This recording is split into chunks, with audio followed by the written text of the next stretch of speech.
Generally, you said feminism is neutral. Here's what actually happened. This goes like the foundation of all knowledge. Money. I'm really mad that What difference does it make, right? What Stop. Stop. The deregulation of the industry is obviously going to cause more of that industry. And to lubricate the trust connection between people until they have enough. Yet we could still look at biological reality in determining who's a female, even if there are. Why don't you denounce feminism the same way you're denouncing capitalism? If you don't... For something to be objective, it needs to be verifiable. And you can't verify... If I make a claim as a political pundit, it is true that I definitely could be wrong. You're promoting, right? Ideology is the main tenet of politics, right? This is my ideology. So 2015, anyone go back and watch the footage? The first GOP debate. Cool, Robert. Oh, that? With a crowbar, you say?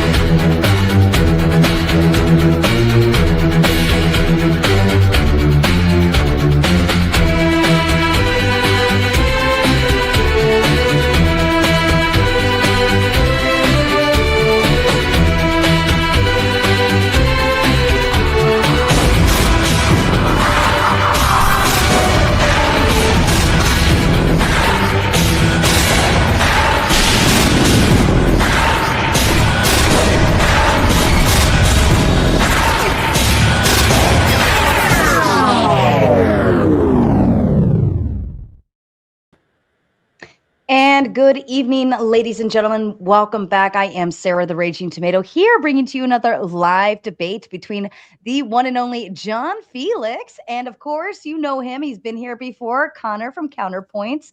The statement of the evening is police are trained to violate the Constitution. John, if you'd like to begin with your opening statement, please. Hi, Sarah. Thanks for having me. Connor, hi. Nice to meet you, sir. So I'm a 20-year plus police and government accountability activist and lifelong constitutionalist. And I've been studying the police and government for many decades now. And anyone who gives it a good close look watches their behavior versus what is written down in the Constitution. The two things are antithetical to each other. Like, your right to privacy, for instance, just to keep it basic. You have a right to keep your person's papers, houses, and effects to be private unless you did something wrong. Well, almost the first thing every cop does when he encounters you is he gives you those brackets and he says, let me see some ID. The thing is they believe that that's just normal. That's routine. That has become de facto. When in fact, what that is, when a cop says to you, let me see some ID, and you haven't done anything wrong, what he's literally saying to you is, please surrender your right to privacy that you are guaranteed under the Fourth Amendment. Please surrender that to me because I asked you to do it. And if you don't do it, the overwhelming majority of cops from coast to coast, video after video, thousands of videos, they get angry, they push, they coerce, they lie, and then sometimes they even get violent. Just for the fact that you won't hand over your little plastic card, even when you're not supposed to. And that's just one example of many. I mean, I don't know how long I can go. I can go, 8 minutes of... I could just give example after example like that, for instance, or the fact that, somebody that knows the law or starts talking about constitutional rights, again, video after video, coast to coast, from department to department. Someone starts talking about their constitutional rights, cops get angry. They start calling them sovereign citizens. They immediately need backup. If they were trained to follow the Constitution, they'd be like, oh, we're good, man. Hey, call off those units. We're good. This guy knows his stuff. He's a constitutionalist just like we are. We swore to preserve, protect, and defend the Constitution. This guy gets it. we're good. We have a real American here. But instead, it's the exact opposite. Once someone starts talking about their rights and exercising their constitutional rights, it pisses the police off to no end.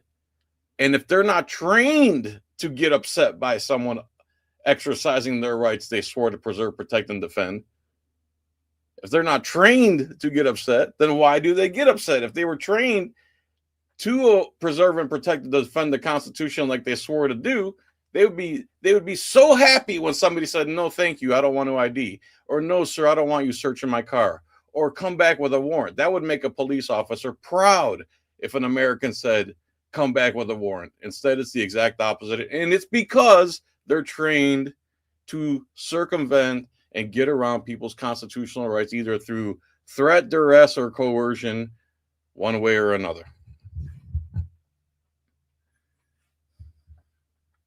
Fantasy football. I muted myself. Thank you, John. I appreciate that. And Connor, to you, please. Yeah. So can you guys hear me okay, by the way? Mm-hmm. Okay. So watching behavior versus what's written down. I mean, I could probably agree to that. So for instance, I was told in the academy during my training that Americans, well, the thing that makes our country great is the Constitution of the United States, and the fact that if you don't commit crimes, then law enforcement officers should not be able to stop you, detain you, question you, whatever. That was in my training. So that's kind of where, I would cite that as a counterexample to the thesis. However, I will admit that there are dickhead cops who are out there who push the boundaries. But the training, once again, is that we have consensual encounters, meaning that if you have not committed a crime and we just ask you for your ID and you tell us to go F ourselves, then we have to go F ourselves. As a matter of fact, you're saying that you can show video after video after video of cops getting pissed off because they're being told to F themselves during a consensual encounter. I would say that during consensual encounters, I was told to F off repeatedly. And I was like, okay, nice. Have a nice day. Thank you for talking to me, et cetera, et cetera, et cetera. Because we're on body camera now. You think that like cop behavior is bad now? It's probably 90% reduced now that we have body cameras, now that we have cell phone cameras, okay? Also, I'm going to push back a little bit. I'm going to say there's a textualist interpretation of the Constitution, whereas there's actually the legal limits, okay? Every right that's given in the Constitution is not an unlimited right, okay? It's a limited right. So, for instance, we could read the First Amendment and infer that you cannot be incarcerated for speech whatsoever. Like the Congress shall pass. We have the Supremacy Clause, which says that the Constitution is supreme law of the land. We also have a paper right there that says Congress shall make no laws in reference abridging the freedom of speech. And yet we have laws like assault in the state of Florida, which basically says that if you threaten someone and they're in reasonable fear of like imminent injury or death or battery or whatever, then that's a crime that you can be incarcerated with. Same thing with the Second Amendment. A textualist interpretation of the Second Amendment says that you can have an aircraft carrier or a nuclear bomb. That's not the case in our country. And there's case law from conservative justices like Antonin Scalia that say other than what textualist interpreters of the Constitution do. Please surrender your right to privacy. Okay, when it comes to that stuff, oftentimes when you see cops getting pissed off, it's in reference to a traffic stop or it's in reference to a criminal detention. Okay. And I've had this before where if I've had to litigate it on the side of the road and there was a teenager telling another teenager, you don't have to identify yourself. And I was like, no, you do need to identify yourself because I have the exact description of the suspect and you fit the exact description. And the guy was like, what was the description? And then I repeat it word for word to him. And he's like, oh, okay, that makes sense. Here's my ID. But realistically, if his teenager was giving his teenage friend bad advice and they got hyped up with each other that they didn't need to give me the ID, I would be forced to detain them, forced to call backup, forced to arrest them for resisting arrest without violence. All right. And then sovereign citizen versus backup. I would say that if we take a look at it again, I'm sure there's abuse of power. I'm sure there's dirtbag cops. I'm sure there's cops who, for instance, whenever you're filming a public building and you walk up and ask them to identify yourself and the cops are actually out of bounds because filming a public location is not, a crime. I'm sure there's plenty of cops like that. But also, I'm telling you that the amount of people who think that they're not being detained versus the people who actually are detained, they just don't know it yet, is like very divergent. And we'll talk about that during this during this conversation. Also, in reference to vehicles, okay, we have at least several doctrines that are going to judge us. Bear in mind, I was in the police academy 10 years ago. I haven't done law enforcement for 6 years. So if I get something wrong, my apologies. But plain view, if I see you have an alcohol container and there are alcohol ordinances or there are drunk driving laws, I can detain you. Okay. If I see your alcohol, if I see your marijuana, if I see your pipe, okay. Mobile conveyance. They've argued that this is a private property, so therefore you shouldn't be able to do anything. Case law after case law after case law after case law has held that a conveyance is a hybrid space. It's simultaneously private and public. So even though it's your private property, you are conducting it in public, and therefore, if you do crimes or traffic infractions, you can be detained. Finally, there's probable cause, which basically states that if I probably think that you committed a crime and I have sufficient evidence to believe that you committed a crime, then I can detain you and probably arrest you and incarcerate you. But that's a lot, so we'll take it from there. Perfect. Thank you, Connor. And as a kind reminder to the audience, we are going to get through our debate. We will move into closing statements. We will read and respond to your kind super chats. And then, of course, we will open up the panel. So if you have questions or comments to add into this conversation, we will offer you the space to do so. Gentlemen, I leave the floor open to you. Go for it, John. Okay. So thousands and thousands of videos, day after day after day, billions and billions and billions of views of the cops violating the Constitution, all repeating the same things from coast to coast. Where are they getting this from? You're going to have to go into the specifics, because oftentimes I'm almost guaranteeing you it's the license thing when someone's not detained.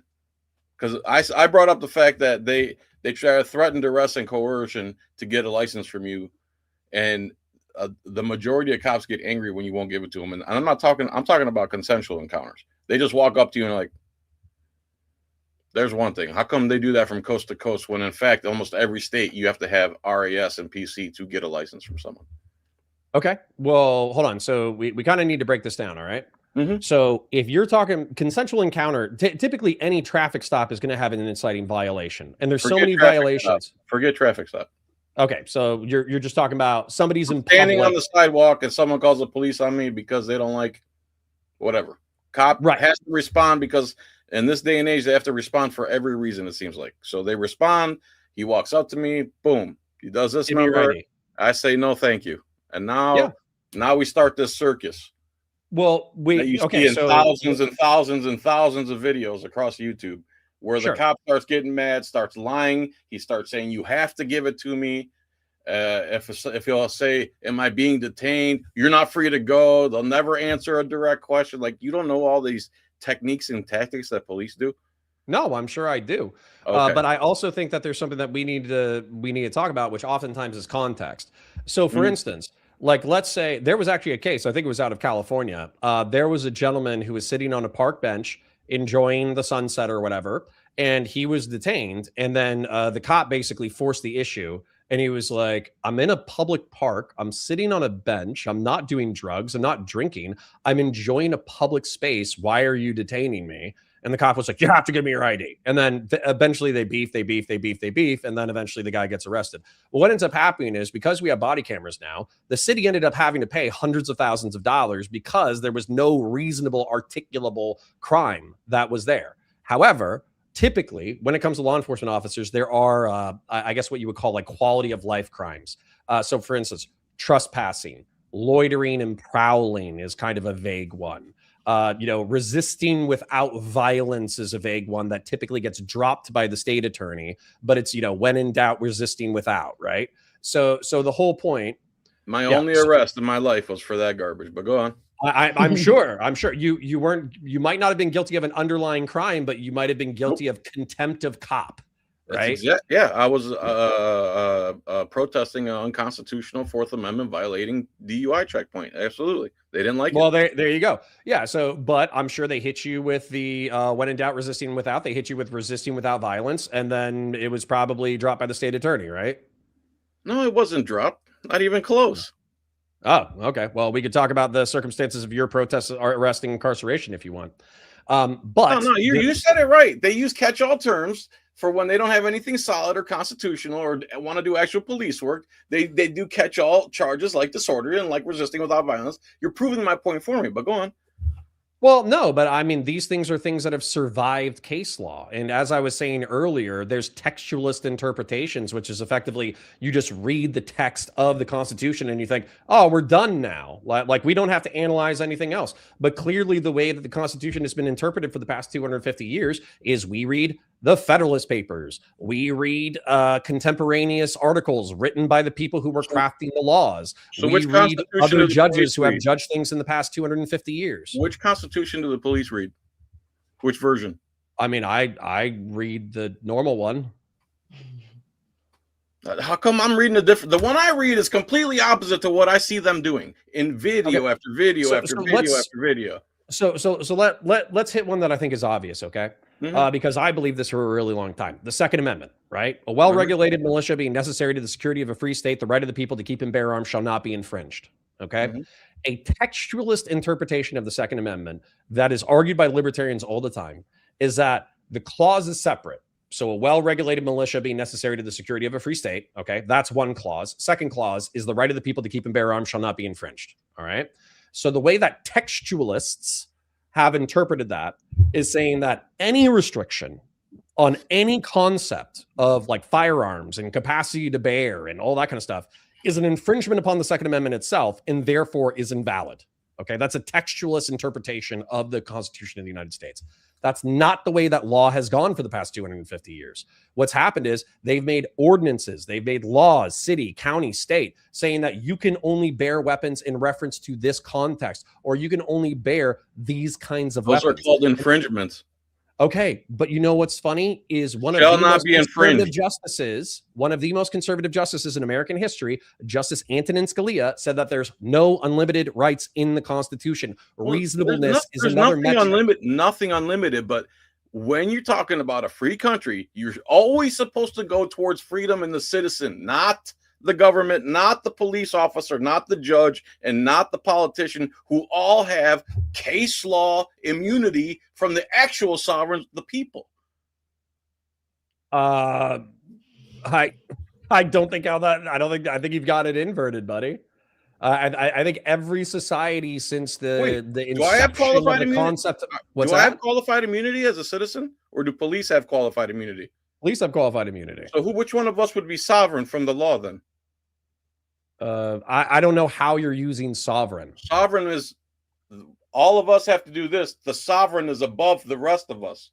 So if I have to follow the laws and the police don't have to follow those same laws, that would make them the sovereign and me below them, because I have to follow the laws and they're sovereign from the laws.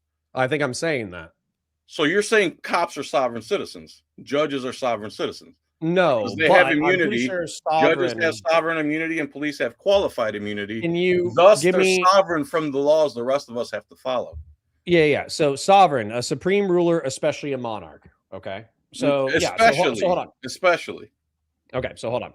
So sovereign, a ruler. Okay.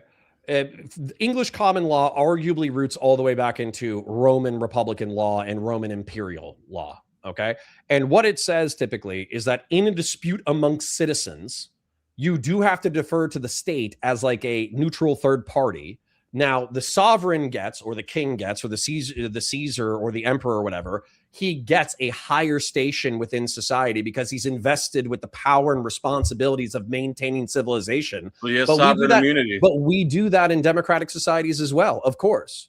Like, you don't have the rights or abilities. Like, you can defend yourself, but you don't have arrest powers. Arrest powers are deferred to the courts and law enforcement officers. Wait, citizens don't have arrest powers? I'm sure that you have citizens' detention powers or arrest powers, but I'm also sure that they're extremely limited in scope. Okay, what's that mean? In America, that means that a law enforcement officer has more sovereignty. We, the people, are the sovereigns in this country. We, the people. Not the cop who has qualified immunity, not the judge who has sovereign immunity, not the politician who has career criminal immunity for their whole life, plus security. The sovereigns are on the government. The sovereign citizens are on the government side of the fence, Yet they have the nerve to call somebody like me a constitutionalist, a sovereign citizen. Like everything's backwards in government parasite land. Well, okay, but what you're saying is this is not how it is, but then you're immediately saying that this is how society is operating. So which is it? Because you're saying that the Constitution is granting you broad authority in order to not have to defer to the state, but then the state is saying, no, you don't. And then you also just said that judges have sovereign immunity, that cops have qualified immunity. I never said the Constitution grants authority. The Constitution is supposed to restrict the ultimate authority that judges and cops and politicians have now. And it's not the working. Constitution puts limits on authority. Okay. Right. Okay. Now that we've cleared up that little issue. Yeah. Okay. You understand that the entirety of the past 250 years of like the United States says the opposite of what you're saying, right? And then also like you're going with a textualist interpretation. I keep hearing you say that, but okay. What am I getting wrong? What did I get something wrong? Like, no, I would say that what you're getting wrong is you need to read Federalist 29 and Federalist 46. Enlighten me, please. Okay, so if you look at, I like using the Second Amendment because it's pretty clear, especially from a textualist perspective. The right of the people to keep and bear arms shall not be infringed. Okay, if you read Federalist 29 and Federalist 46, it's pretty clear that the founding fathers and whoever wrote 29 and 46, which I think are the only ones that actually address like the Second Amendment or private arms or whatever, they're actually arguing not about people's right to keep and bear arms. They're arguing about whether or not they should even have a standing army. They're saying that the militia is the replacement for the standing army. And so as a result, states should have a limited coterie, a limited cadre of officers that they can appoint and that they can train and this, that, the other. But realistically, who is going to secure the United States of America is a militia, meaning like armed private citizens who are called into service during times of insurrection and during times of war. Okay. Now, within that conversation, though, they're not, they're stating that like private citizens have the right to keep and bear armies, the right to keep and bear arms, but they're contextualizing it almost exclusively within volunteer military service. And so as a result, like our orientation, like self-defense is something that has emanated from American culture as a whole. It has not emanated from like a contextualized understanding of the Second Amendment of the United States. Okay, I don't know what you're trying to get to with all that. I'm trying to get to, if you read just the Constitution, then you're not reading enough. That's what I'm saying. Okay, so you're saying I only read the Constitution? I'm saying that if you haven't read the case law that is developed from the Bill of Rights, then yeah, you probably are you are guilty of reading too narrowly. Okay, you've heard of the IRS, right? Of course. Okay, so you believe you have to pay tax on your labor, right? Correct. Okay, I read all of Title 26, Internal Revenue Code. That law does not exist. Does not exist. An American living and working in the United States of America is not required to pay an income tax. The government will come and take your property, SWAT team your house, empty all your bank accounts, close all your businesses down, and completely destroy your life. Yeah, so aren't you just if you don't wrong? pay that income, hold on. If you don't pay that income tax, that doesn't even exist. Okay, so if you're saying this law doesn't exist, and yet we have a constitution stating that government is of, for, and by the people, and then we have these institutions and these organs of government that are working and enforcing their will upon you, and then the broader society is not rebelling against their alleged tyranny, aren't you just a member of a democratic society? You're defending. Aren't you just a member of a Republican society? Me? Yes. No, I'm a member of whatever the hell you call this, some fascist, socialist, garbage country we've become. This hasn't been a constitutional republic in a long time. When do you think it was? Probably the closest. Probably in the 1800s. Maybe early 1900s. But after 1913, we're done. cooked once there's a central bank. Once there's a central bank, it's over. Once you have a standing army, like in Minnesota right now, there's a standing army. And to me, the amount of police we have in this country is a standing army, where you risk getting your freedom impeded. To me, if a government employee impedes my freedom for 30 seconds, to me, it's the end of the world. You better have the biggest, baddest, most urgent reason to impede an American's freedom. That's how important it is to me. And people act like it's no big deal to get pulled over on the way to the grocery store. Yeah. It is a big deal. Freedom is a big deal. And when everyone's laissez-faire and all flippant about it, and all the cops are great, meanwhile, they're murdering people left and right. 3-4 people a day, the cops are unaliving. We are not a free country. This is all a facade. It's garbage. And I'm on the side of peace and nonviolence and a constitutional republic. And you're on which side? Yeah, I'm on the side of the actual republic as it functions, not as you kind of like wish it functions now as the fascist garbage. What do you think fascism is? Fascism is corporatism, as the biggest fascist in the world, Mussolini, said. If you want to call it what it really is, it's corporatism, and that's exactly what we have in this country. Hey, okay, and what did he mean by corporatism? Did he just mean corporations ran society? Yeah, corporations. All the big heads of corporations are intertwined with government. Okay, no, that's not what he means by corporatism. Okay. Oh, okay. Corporatism is treating the nation state like a body, like a vital organ. Okay, so the economy is the heart, and the military is the skin, and the white blood cells are the cops, and the state is the brain, and all that kind of stuff. That's corporatism. And then fascists are flexibly authoritarian, which effectively means that they will do whatever it takes in order to get, seize, and maintain power.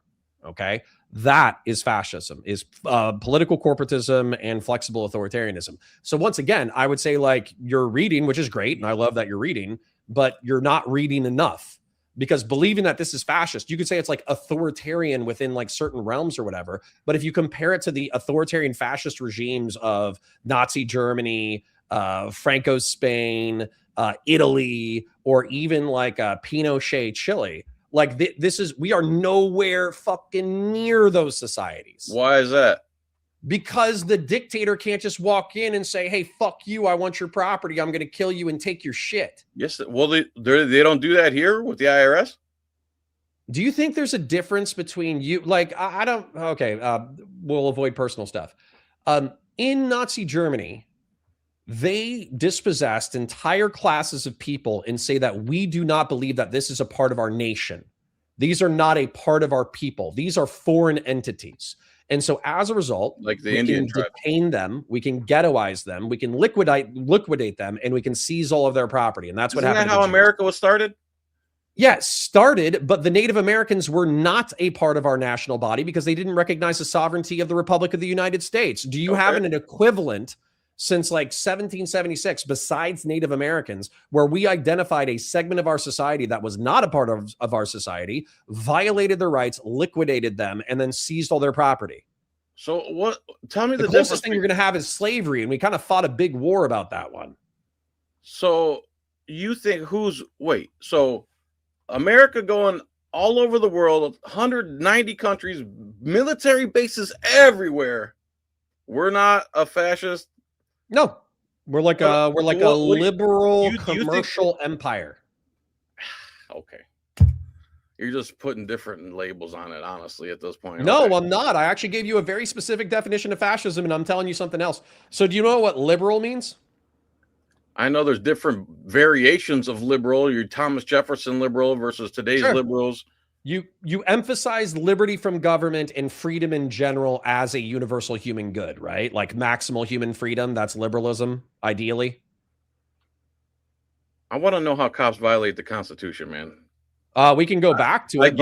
I get you're a smart guy and you want to go. My argument is that you're reading, but you're not reading enough. I hear you. Let's just stick to basic freedom. Okay, sure. Which one? Okay. How often should somebody's freedom be impeding as a free American? As minimally as possible. So here's what I always tell everybody as a meter.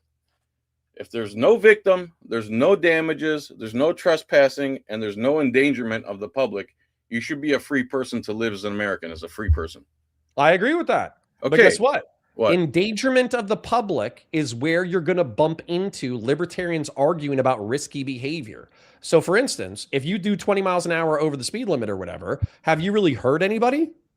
No. It's like a relatively victimless crime. But are you engaged in risky behavior that could end up hurting somebody? Absolutely. And so the state takes the ability to regulate that. So if somebody wants to do heroin, you're fine with that? No, I'm not. I'm not a liberal. Wait. Who's the victim? The individual. They're victimizing themselves? Yes. Oh, so you don't believe in my concept. My concept is if there's no victim, okay? About prostitution.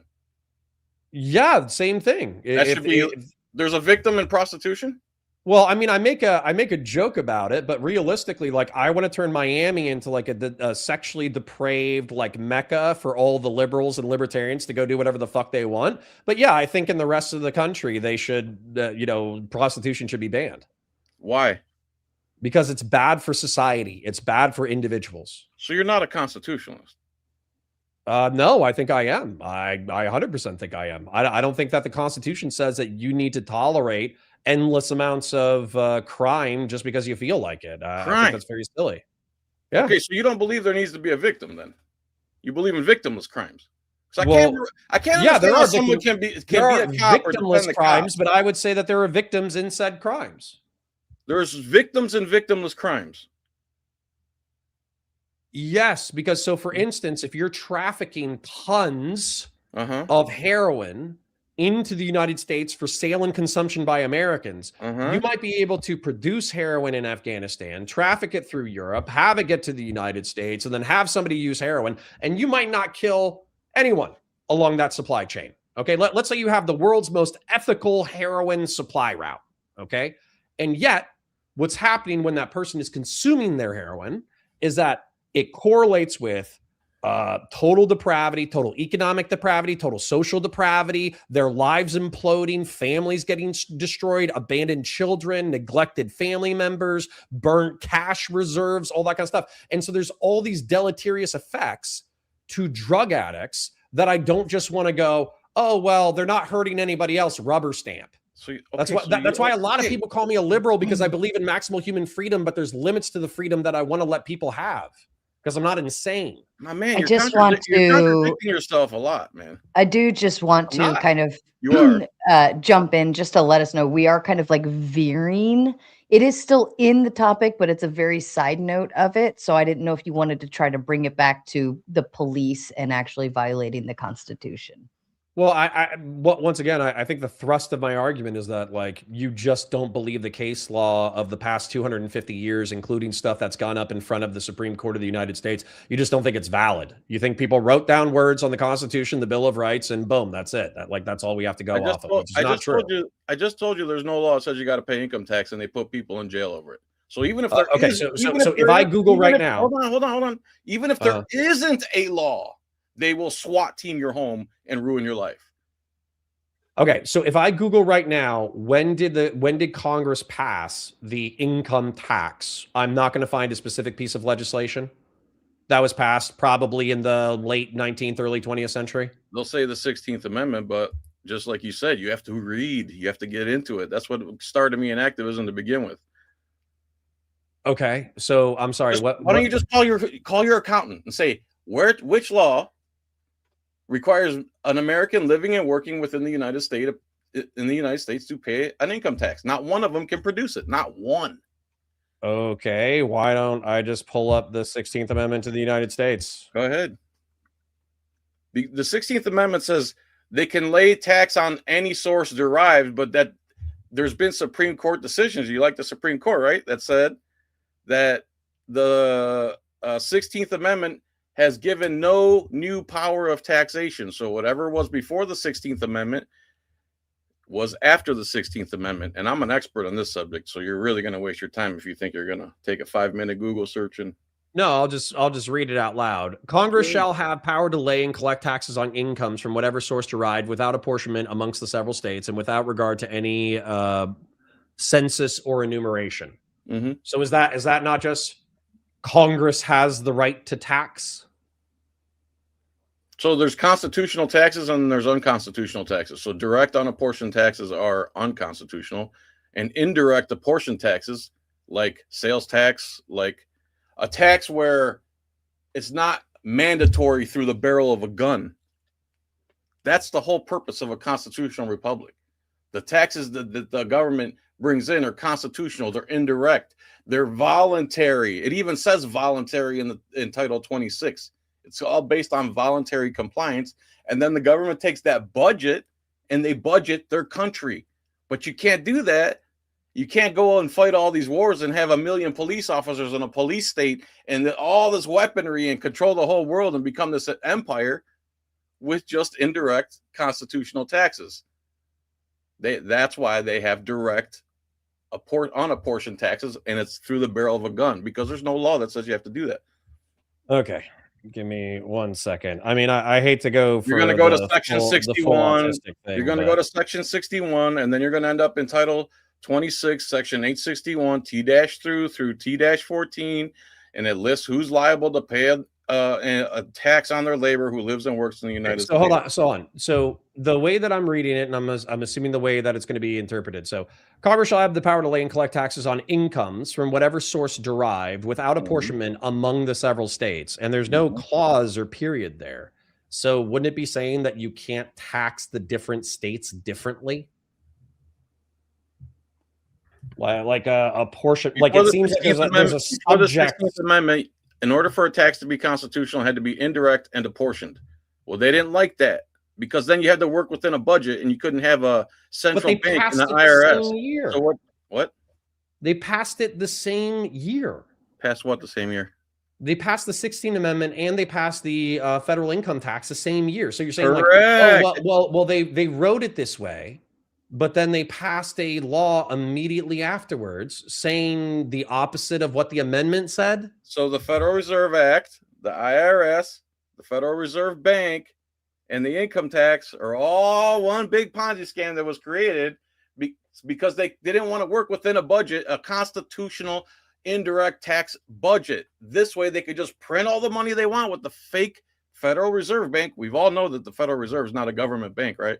Well, they didn't move to printing money until like the 1970s, so let's not get ahead of ourselves. We took off the gold. We went off the gold standard in 71, but at the same time, this is all pre-planned. Okay. All right. And do you want to go back to the gold? Do you want to go back to where states, because before the Constitution was even written, each state had their own currency.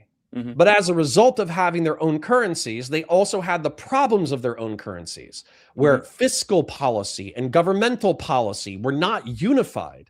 And so as a result, there were booms and crashes amongst the states that then had people like living and dying off of various currencies within the United States until we got rid of that nonsense. Weirdly enough, Bitcoin and all those like random speculative currencies are actually like a revival of the dynamics of the 19th century. And then also like Andrew Jackson attacked like the Federal Reserve Bank because I think it existed and then he destroyed it and then it came back again.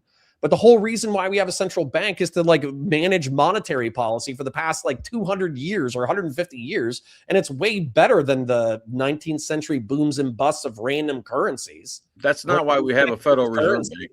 That's not why we have a Federal Reserve Bank. And the Federal Reserve Bank is not a government bank. It's a privately owned bank.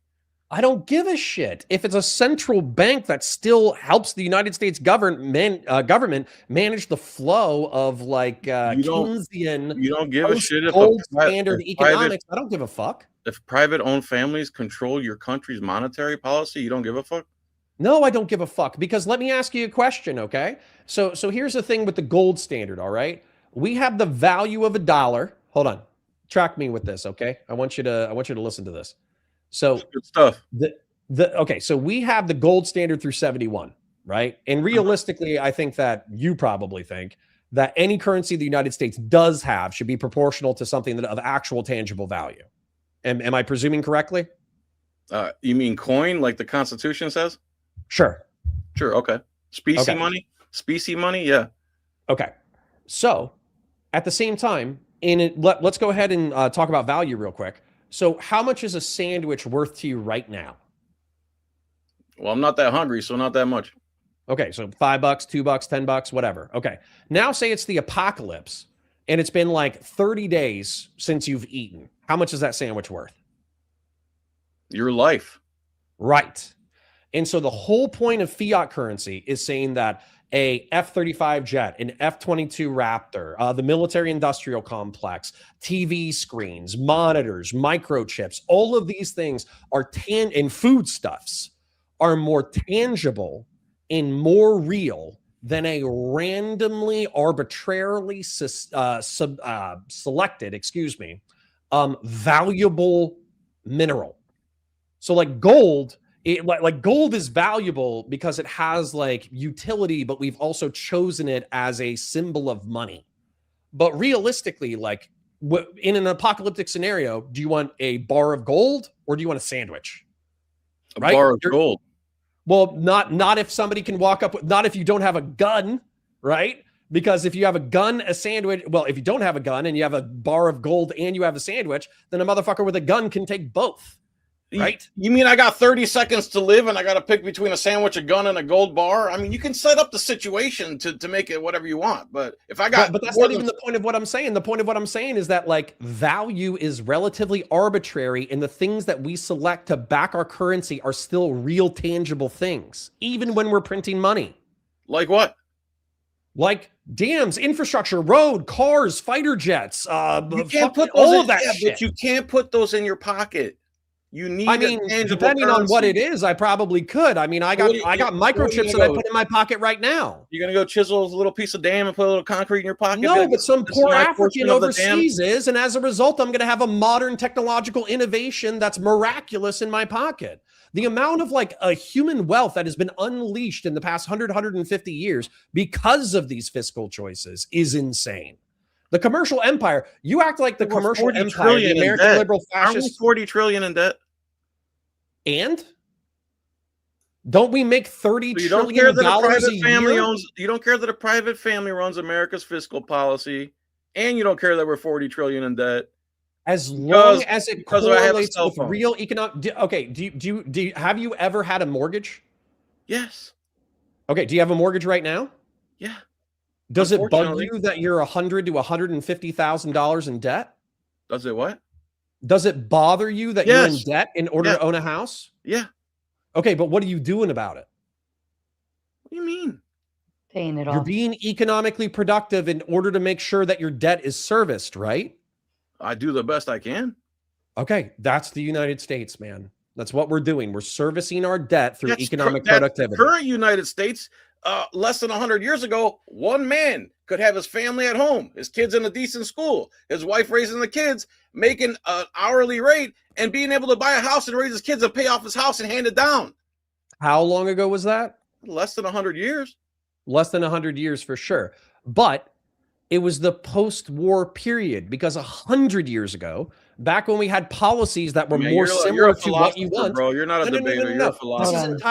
This is entirely on point.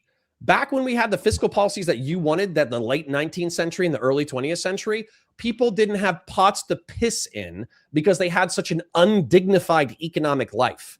The dignified economic life that your parents likely had, or maybe you enjoyed yourself, I'm assuming you're Gen X, but the point is that like the baby boomers, they only enjoyed like material success on such a broad scale. Number one, because redistributive economic policy like taxation, but number two, because of the collapse of the industrial world, in the United States being the last place that still had industry.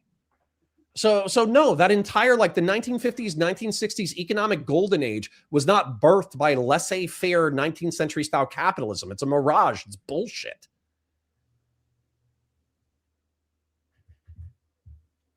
What were we talking about? Well, we were talking about how libertarianism is a great principle, but kind of R-slurred in actual application. That's what I was talking about. Private families own the bank. It's good. 38 trillion in debt. It's good. And the reason families, if they do a good job, yeah, I don't give a fuck. And the reason 38 trillion in debt is a good job. And the reason families in the 50s could afford a house was because of the post-war collapse of the industrial world, except for America. And also, do you want to take a look at taxation during World War II? Do you want to take a look at the tax rates during World War II, the 1950s, 1960s, and 1970s? The very era that you're talking about as unparalleled. You mean economic growth income taxes? The progressive income tax was insane. You mean it was like after you reach like a few $1 million, it was like 90% or something. So can we have another one of them post-serial? What'd you call it? Post-war industrial collapses of the world, except for the United States. But we've been at war constantly. When's our post-war one person can afford a house dilemma going to start for us?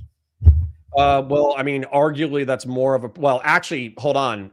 It's going to happen if we didn't take mass immigration and we only had United States citizens, it would be about in 30 to 50 years where we have a baby collapse because we only have about like 1.55 babies per family. And so as a result, what's going to happen is the baby boomers are going to die out, the millennials are going to die out, and then the Zoomers are going to drive around in relatively empty cities because there's going to be so few fucking people. So then you'll probably be able to buy 5 houses 50 years from now. Right on, man. So you just got to survive 50 years and then boom, you can buy as many fucking houses as you want. We got this, bro. Well, I mean, I planned on importing a bunch of Hispanics who love to have kids and don't like condoms. That was my plan. That way they can pay taxes to keep the whole, house of cards moving. Just don't do it in Minnesota. Well, right. I mean, that's why I think Trump's wrong. It's because he's not letting the Hispanics who love to have babies in. I think he's wrong. I think it's a bad policy. What do you think of that Minnesota thing, man? I think that it's going to be so here's the thing. So for those of you who don't know, we're talking about a cop shooting. There was Renee Good earlier in the week. There was a cop shooting within the past 24 to 48 hours. Basically an ICE officer. Well, hold on. I should back up a little bit. I'm going to narrativize it for people who haven't seen it. ICE is conducting an operation. There's a woman yelling at them and a man's cell phone filming them doing their thing. ICE walks over, starts acting a fool, shoves the lady, and then the guy who's videotaping steps between ICE and the cops and kind of like puts his arm out where he's like holding on to the lady to make sure that she's not getting like beat up and yoked up, but he's also putting his arm out towards ICE. ICE pepper sprays him or whatever, and then like 6 agents dogpile him.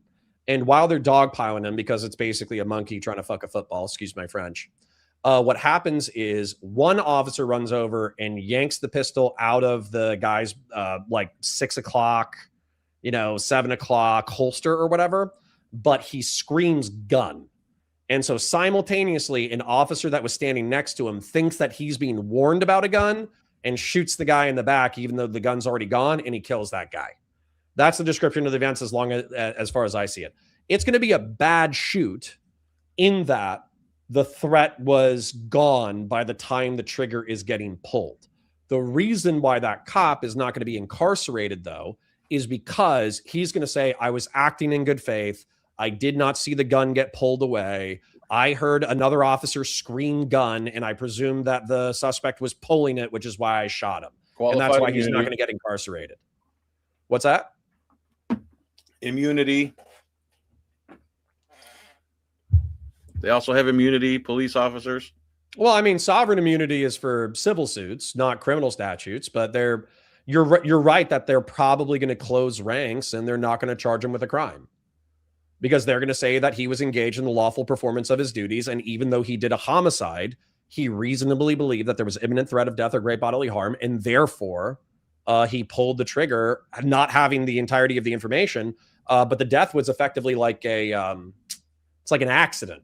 It's not the same thing as a murder. Why were they jumping on top of him? Why do you think? Because what? Because they were attempting to detain him because they were attempting to detain another lady and he put himself in there. So when the cop came and shoved the other lady, that was his attempt to detain her? Well, I don't know. But yeah, probably. If he's knocking her to the ground, then that way he can get on top of her and put her in handcuffs. Yeah, probably. So generally speaking, you just give police the benefit of the doubt. If they're acting within the rules and principles that I was trained on, then yeah. But not the Constitution. Well, you would have to tell me. So for instance, like where does the peaceably assemble portion of the First Amendment, because we're talking about the First Amendment and Second Amendment, right? Mm-hmm. So the peaceably assemble portion of the First Amendment, that is true. And I have freedom of conscience and freedom of speech. I'm in my own domicile. I'm allowed to say, relatively speaking, 99% of what I want right now, except for the N-word.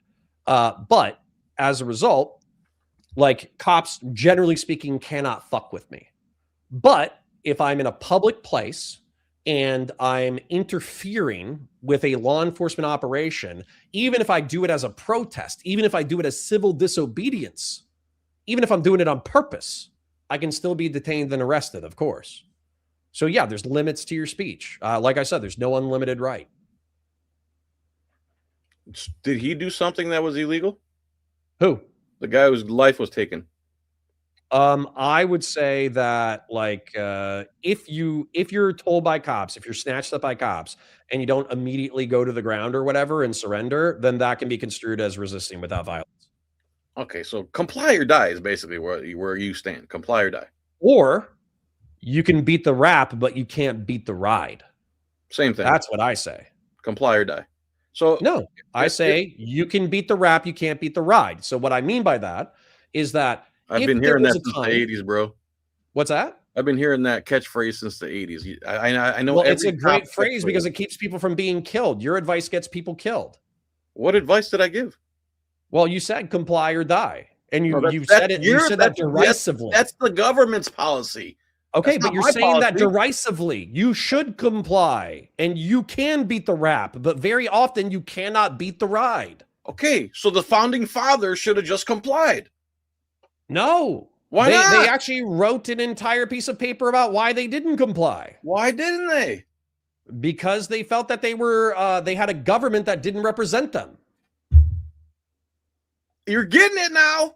No, I'm not, because I still live in a Republican democracy. I still vote in elections. Just because you don't like your representatives doesn't mean that you aren't represented. Who am I represented by? I'm a constitutionalist. Who represents whatever district you live in? You have a congressman. Thomas Massey represents me, and he's in Kentucky, and I live in Florida. So where's my representation? Move to Kentucky if you want that representative. But at the same time, I'm assuming you participate in local. I want a constitutionalist. Sheriff, congressman, judge, they all swear an oath to the Constitution, and every single one of them violates it happily on camera. Your neighbors don't agree with your interpretation of the Constitution of the United States. So if you want a representative who perfectly represents your ideology, you probably need to move to Kentucky. The founding fathers agree with me. I'm a huge fan. I don't think so, but I'm a huge fan of Thomas Massey in reference to, like, forwarding the Epstein files. Not so much a fan of Thomas Massey believing in contrails and other stupid bullshit like that. The founding fathers don't agree with me? You would have to show me a specific topic that the founding fathers and I disagree on. You think the founding fathers, what would you think the founding fathers would think of people carrying a plastic slave card around everywhere they went and having social security numbers? As long as they didn't have to present it, as long as they weren't committing crimes, I don't think they give a fuck. You think the founding fathers would say, yes, put a plastic slave card in all of our pockets, and as long as we do XYZ, we won't have to present it to you? You think the founding fathers started shooting? You don't have to have your plastic slave card if you don't. Don't people endlessly bitch about how people are voting in elections without ID? So there's hundreds of thousands of Americans, maybe millions of Americans running around without their slave card. You want the slave card because you want to drive a car. And that's been deemed a privilege and not a right. Deemed? Yes. By who? By your peers, by your society. No. Hold on. Let's just go one at a time. Not my peers. Not my peers. The guys with the guns who stopped following the principles of freedom deemed my travel is now a privilege. That's who deemed it. The guy who's willing to take your life if you decide to resist their oppression against you. That's the difference. Power has worked. You've decided that you've deemed it in your own imagination. The fact is, Americans are supposed to be free people. You pretty much are. No, pretty much my ass. You can't even go to the store without your freedom being impeded. You can't cut a tree down in your backyard without paid permission. If your grass gets too tall, a guy with a gun will show up at your door. Which America? What state do you live in, bro? I live in Florida. I live in Central Florida. Dude, they've been living in Central Florida for the last 20-some years. You guys are probably living right next door to it. Yeah, I'll throw a rock at him. Walk down the street and say hi. What city do you live in? I don't live have in to say. pretty much Orlando. So Lakeland. Okay, cool. Okay. My mom lives in Frostproof. I had restaurants in Frostproof. Grady Judd is the biggest piece of garbage in the world. Doesn't even put body cams on his guys. Still fighting Richard Nixon's drug war.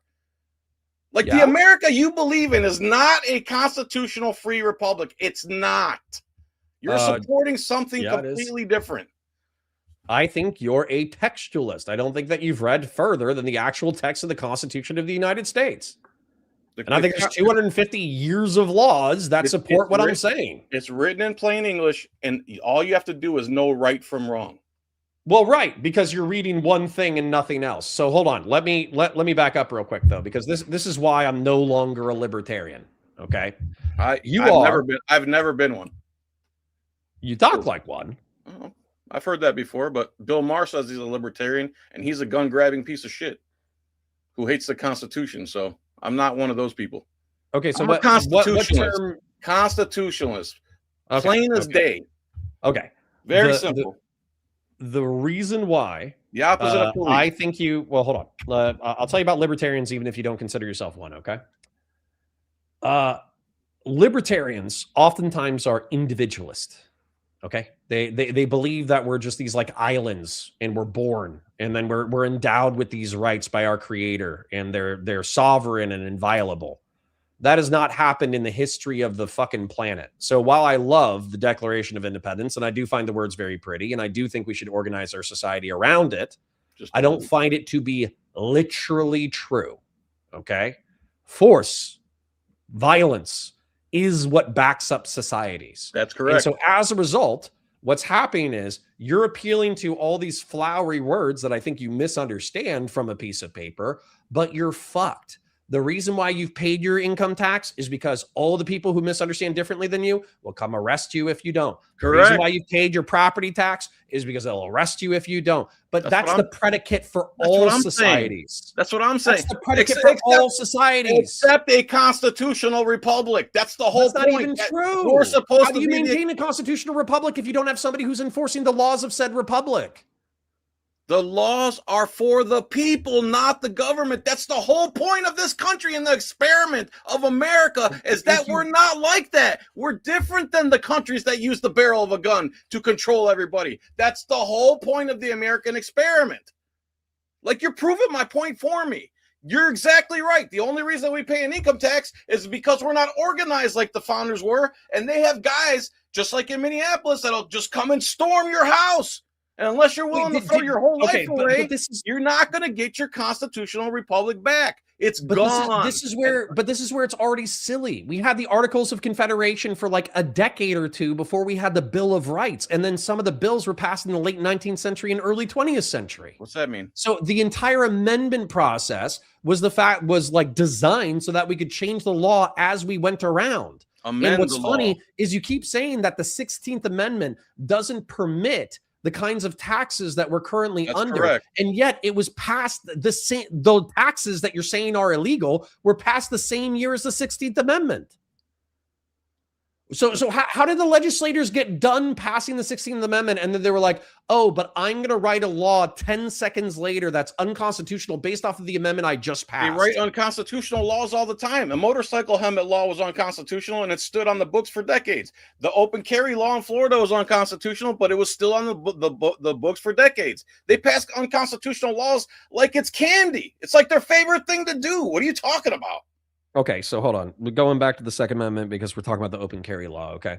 So you're saying that your interpretation of the Second Amendment is that any restriction on firearms is actually an infringement upon your Second Amendment. Any? I didn't say that, no. Okay, well, hold on. So let me test your limiting principle, though. Okay, so I have a pistol and I want to conceal carry or whatever. Should I just be allowed to go into like a delivery room, like a baby delivery room, unchallenged? Is it your baby? No. You shouldn't be able to do that with or without a gun. Okay, what if it's a public place? They're delivering a baby in what, a public what if lobby? it's a public hospital? Am I entitled to be? It's a public hospital. It's funded by taxes. Am I allowed to be in every part of the hospital? I mean, I'm paying for it. Except the restricted areas, yeah. Okay, so now I want to take my Second Amendment and I want to take the Second Amendment into the restricted areas. Why can't I carry a pistol into a restricted area? It's a public hospital. My taxes are paying for it. Why can't I take a gun into a nursery? Let me answer you. You can't take any part of your body in there in the restricted area. Why not? It's a public hospital. I'm paying for it because I'm a there's taxpayer. Restricted areas. You're paying for a public jail too, but it doesn't mean you get to go chill with the inmates inside the cell. Okay, so in that case, is my right to keep and bear arms being infringed? Not in the public areas, no. Okay. So hold on. So I shouldn't be allowed in the areas where let's say that my mere presence, let's say we're talking about the NICU, right? So I could contaminate the NICU and I could hurt or kill people. Why? What's that? Why would you be able to do that? The NICU is the natal intensive care unit. So okay.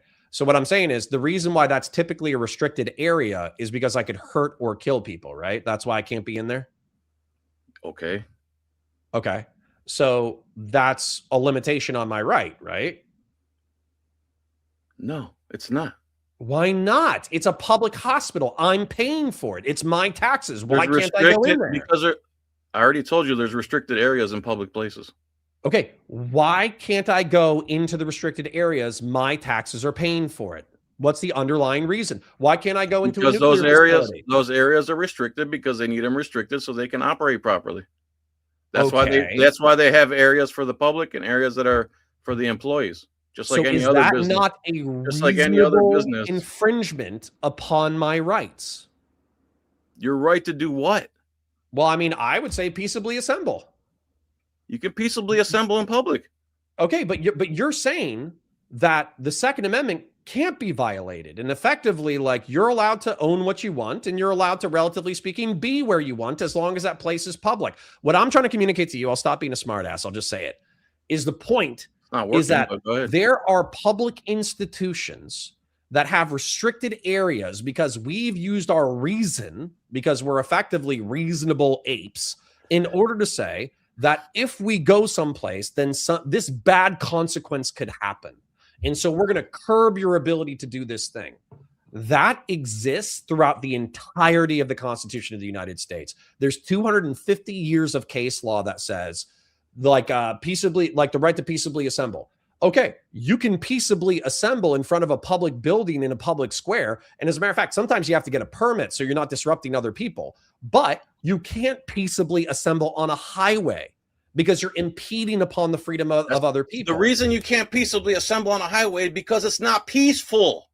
No, it is peaceful. You're just linking arms. You're hanging out. You're singing Kumbaya. You're smoking pot. You're endangering the public. It's not peaceful.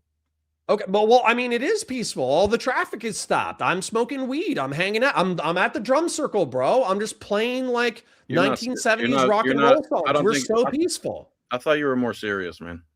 No, I am pretty fucking serious because I think once you start going down this road, you realize that the state is the vehicle through which we curb people's freedom, and we have to argue about where the limits of those freedoms are. And the sovereign citizen constitutionalist bullshit is too far. It's crazy. Okay. You think the Bill of Rights is too much freedom? I mean, that's basically you're winning the debate for me. That's what I'm saying about you. I'm not, because you're not acknowledging 250 years of case history. That's not my fault that you don't think laws exist unless they're outside of the Constitution of the United States. It's not my fault. Which one? I mean, which one do you want to talk about? Pick one. Do you want to talk about Terry versus Ohio? Do you want to talk about, like, what do you want to talk about? Oh, okay. That's a good one. So Terry versus Ohio basically eviscerated the Fourth Amendment probable cause standard. So in order to amend the Bill of Rights, you need, 2/3 of the states to make an amendment to the Bill of Rights? Yeah. Well, the courts in Terry versus Ohio said, 2/3 of the state, Fourth Amendment. Some racist cop in Cleveland, where I'm from, was named John Terry, or Terry was the guy who he victimized because he was a black dude and he was walking back and forth in front of a jewelry store. So because one racist cop found a guy and he guessed right that he had a gun on him, the Fourth Amendment got eviscerated. That's not constitutional. Wait, okay, so just to be clear, the society that you want to win in, okay, so you see a sketchy guy walking back and forth in front of a jewelry store. Uh-huh. You stop him and detain him. No, I wouldn't stop and detain him. You pat him down for your safety. You find a firearm and you find burglary tools. You want him to go commit the crime first. Why am I detaining him? Why would I stop and detain him? Because you see a dude wearing a hoodie in July. Uh-huh. And he's pacing back and forth in front of a business that's been robbed repeatedly. Okay. What crime is that? I mean, I'm pretty sure it's possession of burglary tools was one of the things that they got him on. I'm also pretty sure it was like possession of a firearm. Like, we could take a look at whatever he was convicted of. So you don't know the case. The case is a super racist cop. It's been 11 years. Excuse me? It's been 11 years since the last time I actually read Terry versus Ohio. Okay, it was some super racist cop from way back in the day who just decided to stop him illegally. And the court sided with the cop like they almost always do to this day, and it's even worse now. It said, no big deal. It's just some black guy walking back and forth on the sidewalk. Hold on, but can you steel man why they said he was allowed to stop the guy? Yeah, I can steel man that. Just like I could steel man somebody in the 60s would look at you and say, you look like a crazy kook bag, and why is that guy wearing a beard in the summertime? Well, but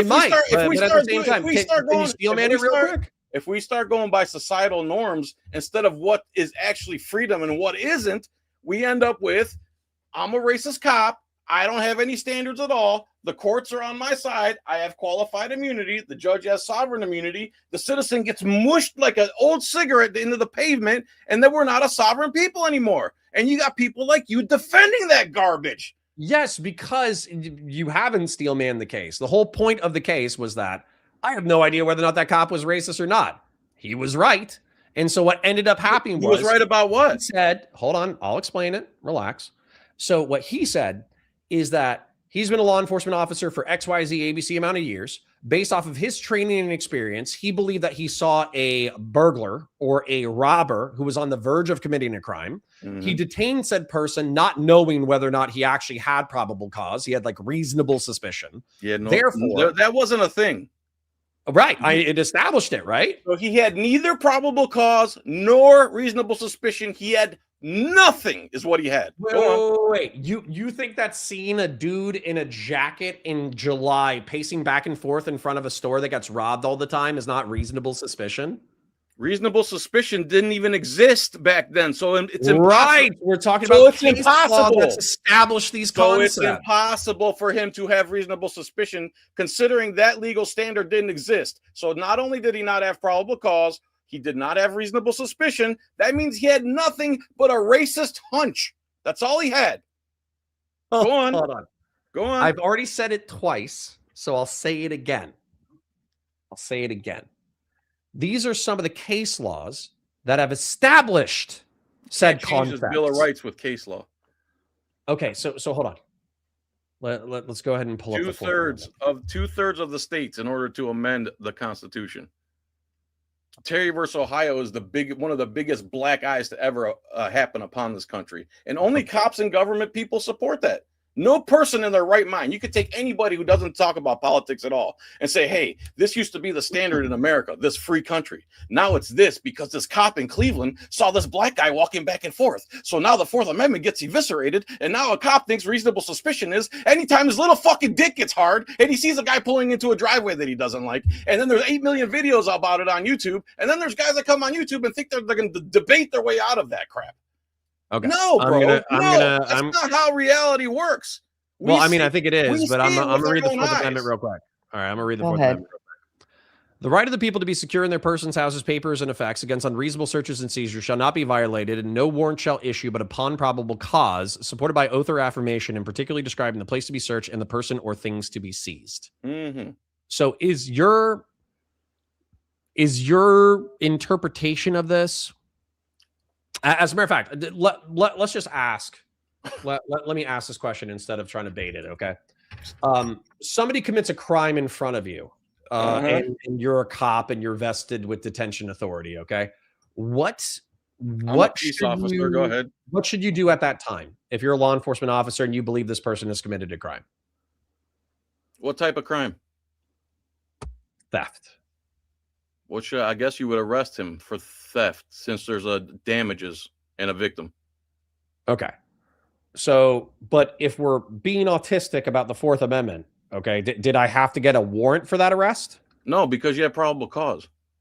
Okay, but I have probable cause, but I need to detain him first, right? Yeah. Okay, so what if I see somebody grab a candy bar and then stick it in their pocket, and then they start walking quickly towards the exit of the business? I'm not going to disagree. I don't disagree with detaining somebody first. If that's your argument here, it's pointless. Okay, but isn't that exactly what happened in Terry versus Ohio? No. There was no reasonable suspicion standard during Terry versus Ohio. So in order for somebody to impede an American's freedom before Terry versus Ohio, they had to have probable cause of a crime is, or about to be committed, and it has to be supported with articulable facts. Yeah. That cop didn't have any of that. He had a guy walking back and forth in some clothing in front of a jewelry store on St. Clair Avenue in downtown Cleveland, 10 minutes from where I grew up. He didn't have the legal standard to impede his freedom. That's why it's such a big case. So, instead of the court siding with the Fourth Amendment and freedom to the American people, they sided with the government and the racist cop. And now we've had decades of unconstitutional case law, Terry v. Ohio. Okay, probable cause is the Fourth Amendment standard. Terry versus Ohio is garbage case law. Okay, so I'm kind of understanding you. I just think we're going to disagree, so that's fine. I know that. But the so I think that based off of what you've just said, I'm gonna presume that you would mean the following. Okay, number one, if he was sincerely worried that a crime was about to happen, then he should just stick around. See if there's probable cause. See if that, a crime does occur. Okay. Or he should say, well, right now, I kind of suspect that a crime is going down, but I don't have time for this shit. And, I don't have probable cause right now. So I'm going to dip out. I'm going to leave. And then boom, at that point, he hasn't violated the Constitution of the United States. He either sticks around and he waits for the crime to occur or likely occur, or he dips out because, he doesn't have enough. Yeah, that's the world that you would like to live in. Yeah, he should do police work and wait and see and watch and call him back up if he needs to, or say, "Hey, I think this guy. Just keep an eye on him, please, because he's acting funny. He's acting shifty." It's called. I used to call that police work. Okay, but we do understand that reasonable suspicion. This is once again reasonable suspicion has been established. People can be detained under that authority. They do have to render identification. Hold on, no. And they can be patted down for weapons if the cop is able to articulate why he believes that person has a weapon. So, for instance, if somebody's in gym shorts and a tank top, and I can see the outlines of their body, then I typically can't pat them down. Whereas if somebody is in a hoodie and it's unseasonably warm, then I can say, hey, I'm based off of XYZ ABC scenario. I need to identify you. Therefore, so you agree with Terry? So you agree with the unconstitutional case law? I agree with Terry versus Ohio, 100%. Okay.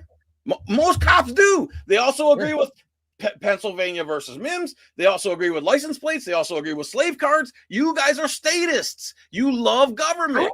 Everything you get comes from the government. You take it from the taxpayer. The taxpayer has to pay it under threat and duress. And you guys love it because because it gives you power and it gives you all these things that in your life that you got comes from that system. So you talking bad against it, even though it's obviously bad and anti-freedom and anti-constitution, goes against everything you've lived in your whole life. But but we can compare this to times that have existed in American history. So for instance, the 1950s, 1960s were arguably some of the most statist times in the United States of America with the highest tax rates. And yet it's been reminisced as the golden age of America. And then when we look at the 1960s through the 1980s, that's probably where the most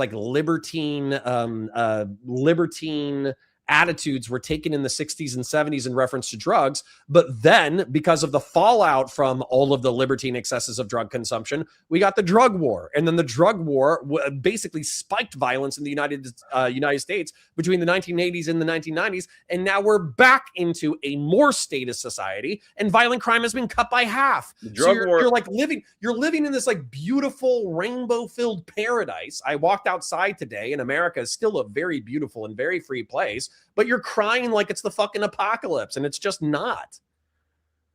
This is the safest time it's been to be alive since like 1958. America is the safest place. Not on the planet. As a matter of fact, authoritarian societies are more safe than we are. But as far as in the United States, this is one of the police safest unalive times to be over 3 Americans. Ever. The police unalive over 3 Americans a day. We're a country of 330 million. Do you have just as much of a chance of being killed by a shark or a fucking falling coconut? Actually, again, you got the propaganda down. You're actually 22 times more likely to be killed by a cop than anybody else on the planet, including any terrorist in the world. So okay, and what about homicide? Okay. Because I already know that's not true. What's not true? What about these standard levels of American homicide? What about the fact that over 400 women, children, and animals have been RAPED'd by police since 2014, including a 1-year-old baby? How about how many?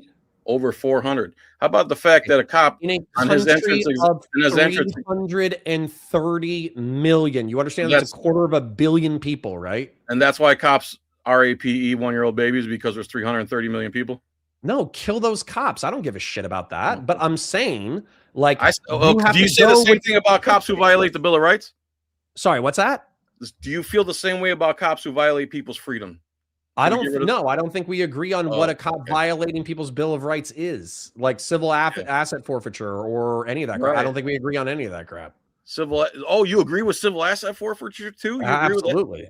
Oh my God, bro. Dude, you're like a hardcore leftist, bro. You're hardcore leftist. You agree with the government stopping Americans on the side of the road and stealing their money and their life savings.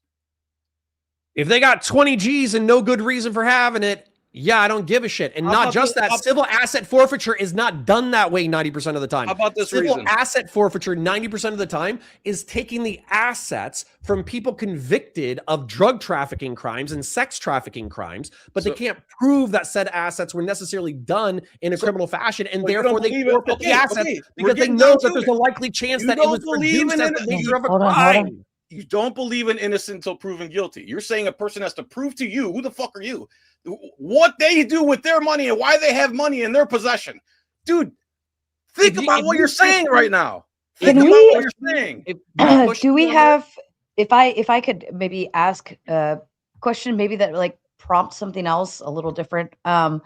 Because there is a difference between being on your own private property and going out into the public. When you go out into the public, you are subject to these types of things to a degree, right? Like I am subject to complying with the law, how it's deemed in terms of like I have to follow the speed limit. I obviously just can't go around hitting people, so on and so forth.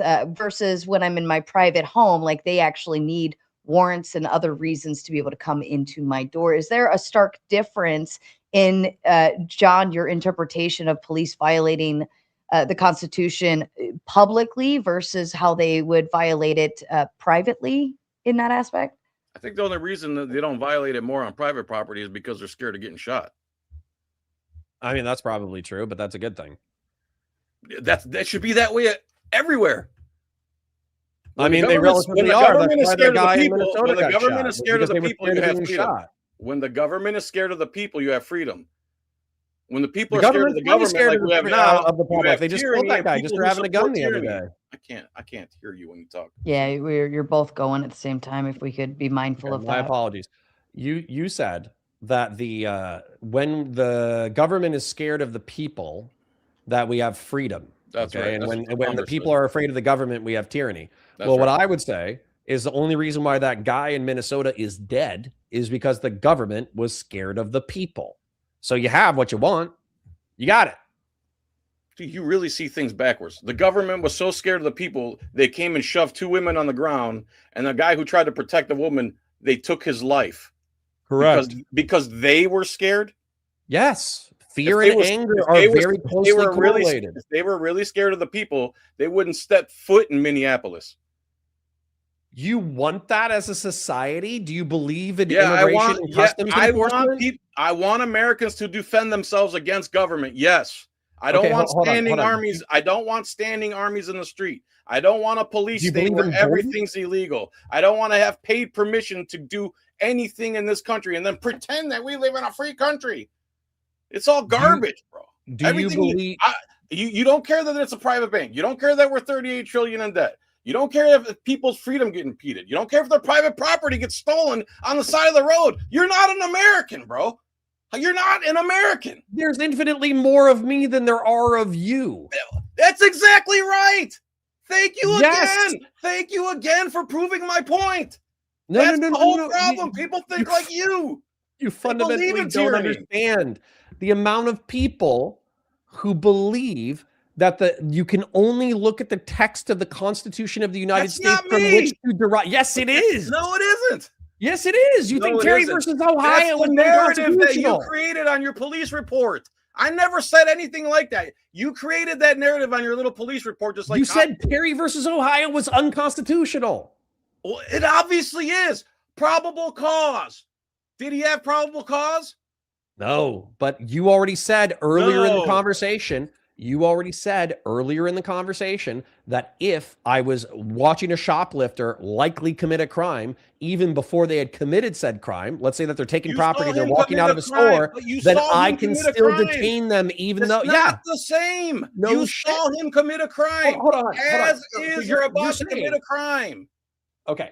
So you're saying that if I see like a shifty person at a store wearing like a hoodie, and they have like pock marks on their face, and they're like jumping around and all that kind of bullshit, then I can't use that as a thread to yank on with which to continue to like evaluate whether or not they're likely to commit a crime in the next few minutes. Bro, what you just did right there is the epitome of cop-splaining. No, you cannot impede somebody's freedom without probable cause and using the Fourth Amendment standard.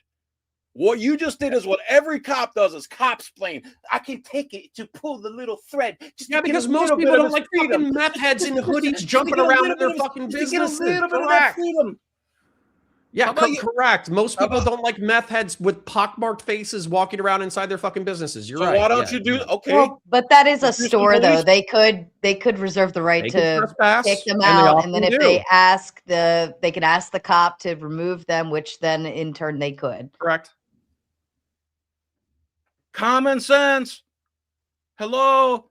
No, you don't have the right to impede his freedom because he's sketchy and you don't like the way he looks. And you just admitted how every cop polices right there through their feelings and their profiling, and they could care less about the Bill of Rights or individual freedom. And you just said libertarianism, Constitution. You could care less how they amend it as long as it's in the favor of the police and the blood-sucking government. So hold on. This is what's so fucking silly about this entire conversation. Okay, I'm going to use a personal anecdote. So there's the predominant black community in the northeastern side of the city that I used to work in. Okay, and we get a call about downtown. So this is like a mile and a half away. Downtown, we had a white guy, hoodie, Jinko jeans, boots, whatever, who robbed somebody downtown, disappeared. They had a backpack. Okay. Victim. Got it. And so what happens is I'm in the predominant black side of the community, right? And I see a white guy, Jinko jeans, but he doesn't have a backpack. He doesn't have a hoodie. And therefore, I don't think that he has like, it's probably the guy, I'm going to be real. But I don't have probable cause. So I do a consensual encounter because I'm like, this guy kind of looks like him, but I have no idea who he is. But white dude, wife beater, Jinko jeans, walking around at 11 p.m. at night, that's sketchy as fuck. And he's like, hey, man, like, this is a consensual encounter. And I'm like, this is a consensual encounter or whatever. And I'm like, you're not detained, but I would like to have your ID if you would let me get it. And I was perfectly chill because I couldn't detain him at that time. I didn't have enough. But what ended up happening was he provided me his information. I had that. That dude was dead within 3 hours. Okay. The reason why he was dead within 3 hours, and I used, well, I guess, reasonable suspicion, but I would have just called it a consensual encounter. But the reason why he was dead within 3 hours was because He was running around in the south side of town robbing people. He had just gotten out of jail or prison, probably within a month or two. And then he was walking around the northeastern side of town, and he basically bumped into somebody that didn't like him, and he got smoked within 3 hours of me meeting him. And so he should have been secure in his person's papers and effects. And realistically, if you would have asked me constitutionally, could he have told me to go fuck myself? Absolutely. And I would have abided by him telling me to fuck myself.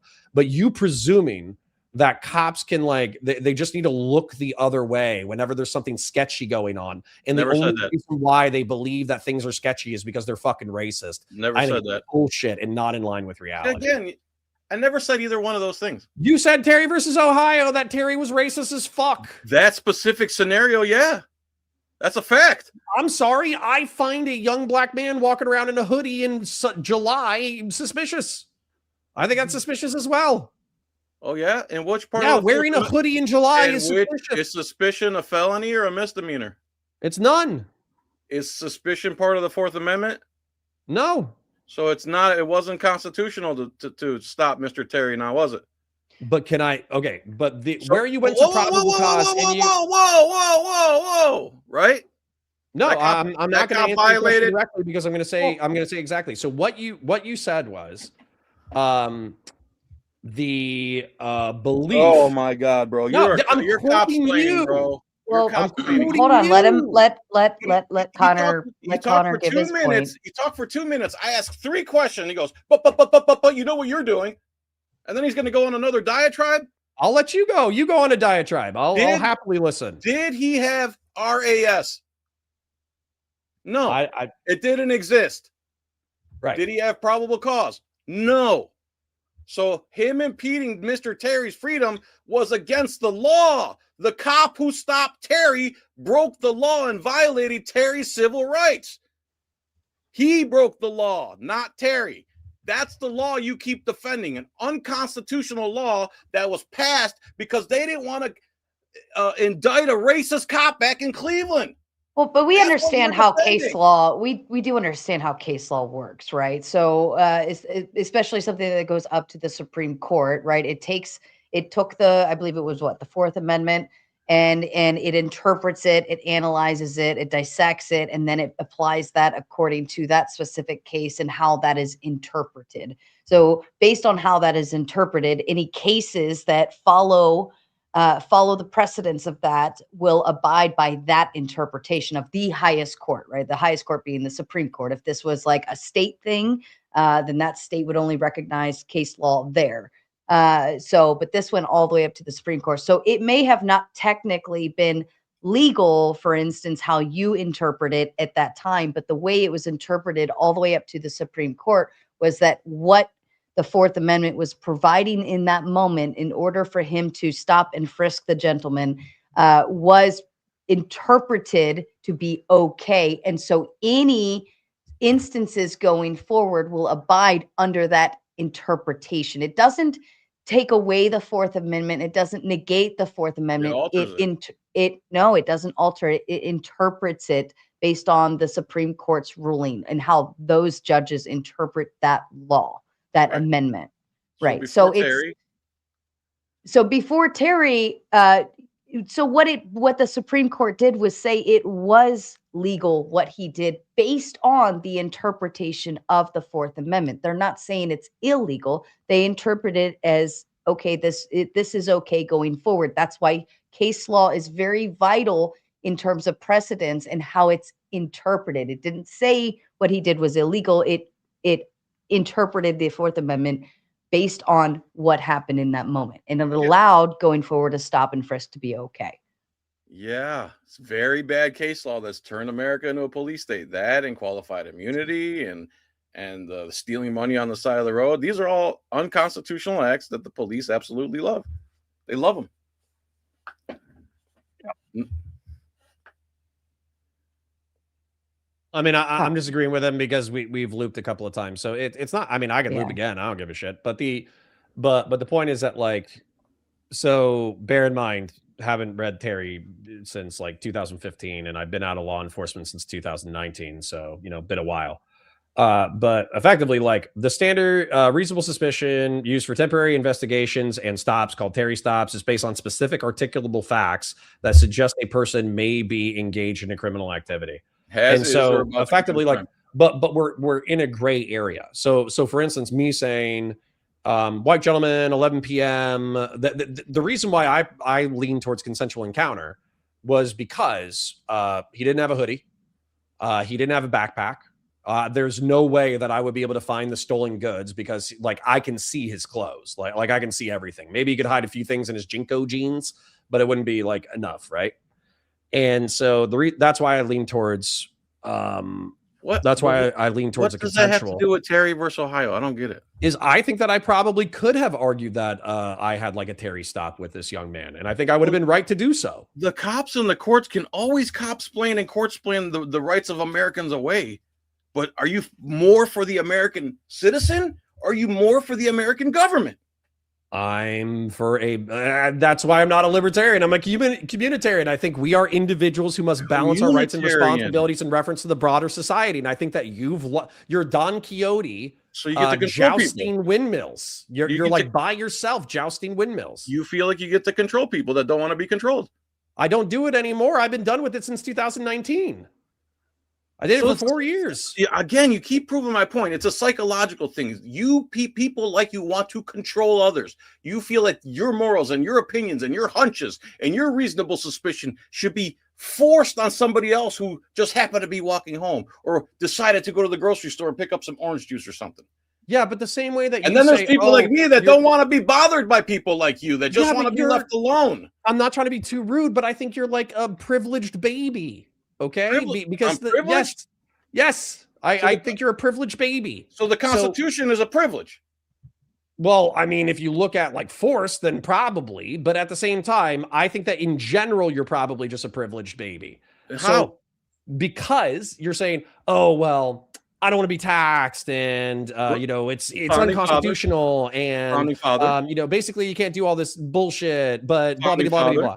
Founding father, yeah. Founding father, yeah. Go on. Meanwhile, like what most people are saying is, hey, I live in a fucking shithole and people need to come clean up the gosh darn mess.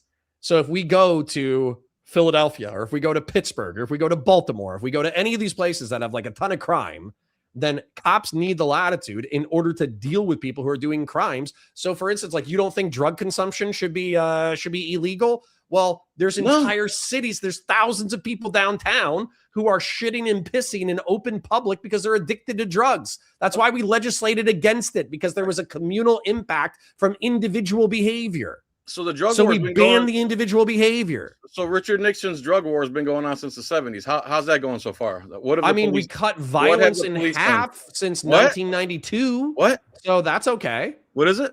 We've cut violence in half since like 1992. So I would say in that regard, it's actually going okay. What kind of violence? Homicides. Because of what? I would say mass incarceration.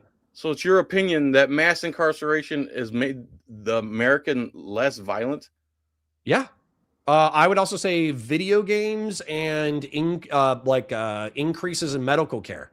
So you're a hardcore statist communist. Yes, I fucking love the state. I think that the average person is a dumb IQ savage. You don't believe in individual freedom. You don't mind that. No, I believe in individual freedom tempered by rationality. Enforced by who? Psychopaths with guns? Yes, as all societies are. So you believe? Can you tell me? Hold on, real quick. This is actually an important question. Can you name a society that lasted more than a decade that wasn't enforced by guns or arms? United States.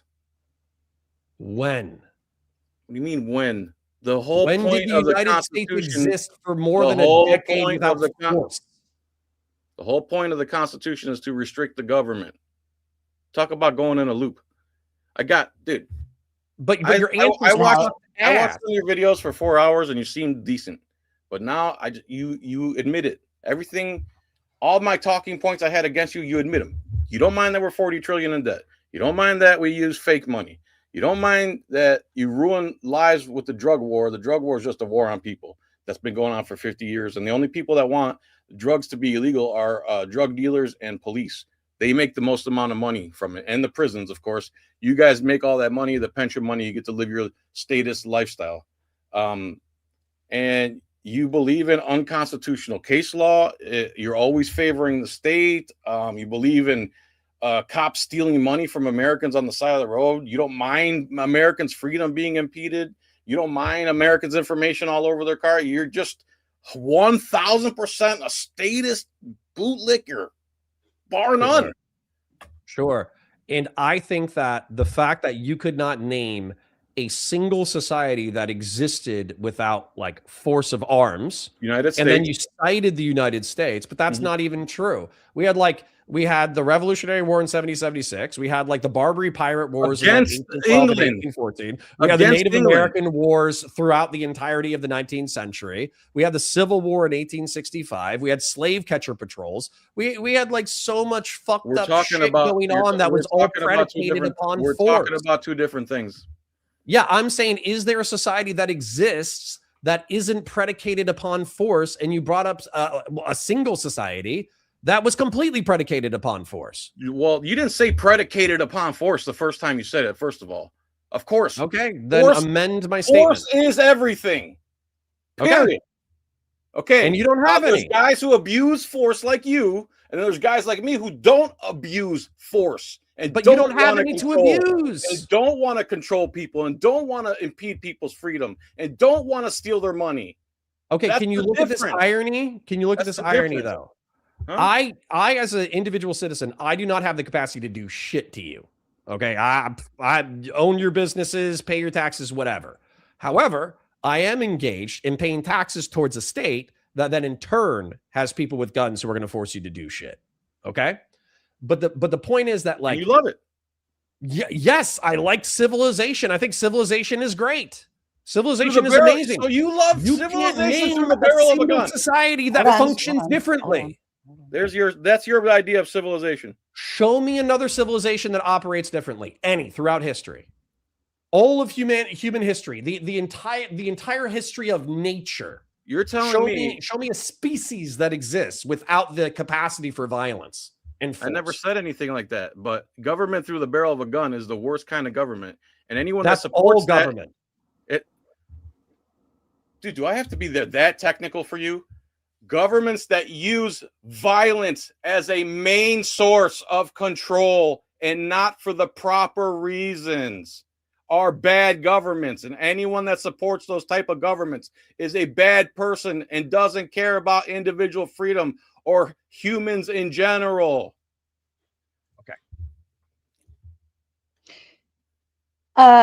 Gentlemen, if you'd like to, because I do feel like we are looping as well, we could move into closing statements, and then we will maneuver over to open panel and maybe get some new questions up here to incite a little more conversation from there. Sure. Counterpoints, I will hand it over to you for your closing statement, please. Yeah. So I actually am a constitutionalist. I actually do believe in the Constitution of the United States. I think that we have freedom of expression, freedom of conscience. I think we have the right to self-defense up to and including against a tyrannical government. I do think we have limits on when we can be seized by the government, and that's good. I think prohibitions against cruel and unusual punishment is amazing. I think that opening up citizenship to the broader American population so we didn't have chattel slaves was amazing. I am a liberal or libertarian in the sense that I think maximal human freedom is good, but I am also conservative in a lot of ways. And I would say that Edmund Burke has always been a huge influence on mine. Obviously, like the book, The Leviathan, I think is fundamentally true. Power abhors a vacuum. There's not a single human society, either prehistorical, medieval, ancient, current, contemporary, modern, in the future. There's not a single society that is not reliant on some degree. And there, of course, these things differ in spectrum, but there's always going to be some base violence in order to punish antisocial behavior and promote pro-social behavior. And I have no problems with that.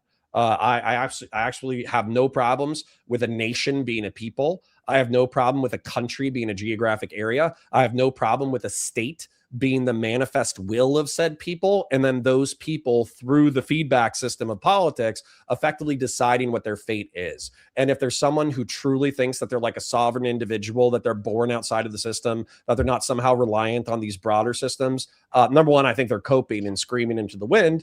Number two, I don't give a shit about their coping or screaming into the wind, because I think it's fucking silly. We are a competitive but also a collaborative species, and this is fucking whinging about having to pay taxes and live in a civilization, and I think it's silly. Perfect. Thank you, Connor. And to you, John, your final statement, please. Having to pay taxes? See, again, you're saying a bunch of things I never said. I don't mind paying constitutional taxes. I don't mind living in a community under the Constitution and the Bill of Rights. Everything I argue for is individual freedom, wealth, prosperity, and freedom from the government. Everything you argue for is control, power, your morals and your ideas pushed on someone else, whether they like it or not. And if they don't like it, you can impede their freedom. And if they resist you, you can take their life. Even if there's no victim, there's no damages, there's no trespass. They haven't done anything else other than go against your whims in your head. You feel like force can be used up into lethal force if some moron wrote down on a piece of paper doesn't jive with what that person believes is his freedom as an American. America means freedom. If America doesn't mean freedom, it doesn't mean anything at all. Otherwise, you're dealing with that. This guy thinks this guy's so pretentious. He believes in his brain that he's smarter than you and he's smarter than millions of people because he could put on a magic costume and he gets to control society because in his mind, he doesn't give a shit because you're just a privileged guy. Just go to work, grind away, not be able to afford anything because he's got a drug war to fight and he's going to get a pension, but you're not. That's the America he wants to live in. I want to live in the America where it's freedom. Money is actual money. Voluntary transactions are voluntary, and the government doesn't need to stick their nose in everything. As a matter of fact, a lot of the things that cops and government take Americans' lives for should really be flipped on their head. And that's how we will reset and get our freedom back. Perfect. Thank you, John. Ladies and gentlemen, I have been dropping the link to the open pardon me. I have been dropping the link to the open panel in the live chat. If you would like to join to be able to ask your questions to John or counterpoints, you're more than welcome to do so now. Feel free to jump in and hang backstage, and then I'll be bringing you all up shortly. Take 5-minute break. Yeah, if you'd like, I'll go ahead and start running through the super chats. You right. Jump back in when you're ready. And counterpoints, these are over on your side. Grassroots, I think he's trolling you and having some fun here with the Big 20. Says, I'm incredibly cranky today and want to start by disavowing myself. And then he follows up to say, I do not know me. I have never met me, and my views do not represent me. Grassroots was also in Ryan Mullaley's chat the other night for his Third on Thursday, and he was talking about being in your chat too. Grassroots is a conservatarian smartass who thinks that I'm too statist, but he does. He insults me while giving me money, so I have to let it slide. That's fair. And Grassroots, I do enjoy insults with dollars behind them as well. Please feel free. But and then he follows up to say, with another 20, bullshit arrest. The police were pulling over everyone driving through this particular Walmart. I think that's another troll. You're welcome to respond, Connor, if you so choose, to any of those. I don't even know if he's talking about himself or if he's talking about our friend over here. I have no idea who he's talking about. So, but actually, one of the weird things that I'll agree with our guest about is that I do think that like DUI checkpoints are weird because you're not starting with reasonable suspicion. You're not starting with probable cause. You're not starting with anything like that. You're effectively just throwing out a dragnet and then snatching people up. And I kind of think that's bullshit. Fair enough. Millennial Mikey with the Big 5 to say, you just need reasonable suspicion to detain an ID. You do not need probable cause. Terry versus Ohio. And obviously we got to that point later. Freedom comes in to say forced. Would they shoot you if you didn't? Yes. And sorry, real quick, I just want to address that one. So I know people are like memeing about like, what's the limits of the First Amendment? What's the limits of the Second Amendment? What's the limit of the Fourth? And like, when can cops kill you? And then they say, oh, well, if I just act crazy in this way, then you can kill me. And the answer, unfortunately, is yes. Okay. That's like the answer. You can beat, he says, comply or die. I say you can beat the rap, but you can't beat the ride. Okay. Typically 99% of the time, if you are detained, but then you surrender to that detention and then you go to court, you can beat bullshit charges. You can beat a fabricated case. You can beat all of that kind of stuff. Whereas if you fight it out on the side of the road, if you actually try to throw fisticuffs or resist arrest or whatever, then yeah, typically you're going to get pepper sprayed, you're going to get tased, you're going to get beaten. And if you pose a big enough of a threat, you might get shot and killed. I want a minimum amount of people to be shot and killed. Therefore, I say fight it in court, not on the street. Fair enough. And then also Grassroots comes in to say with another 20 again, there are like 12 of these soft sit assholes. And frankly, their ability to just waste the fuck of productive people's time is admirable. That's rude. And I disavow Grassroots. Freedom says of the Big Ten, the police pull people over and take their cash if they are carrying it. Civil asset forfeiture. They take it without proving any crime. If I could address that as well. So for instance, like I think there's a legitimate difference between a guy with $10,000 and he's kind of like a rural guy, no criminal history, never done anything bad. And he's on his way to like buy a car, right? That's the context where saying like, hey man, like number one, you shouldn't be searching my shit. I don't have any criminal things. But then number two, the criminal thing that you're accusing me of is I have a briefcase full of cash, but I don't have a prior record and I'm going to do a cash transaction. I think that's reasonable enough that a cop should say, yeah, okay, whatever. Like some people are weird. Some people like cash, right?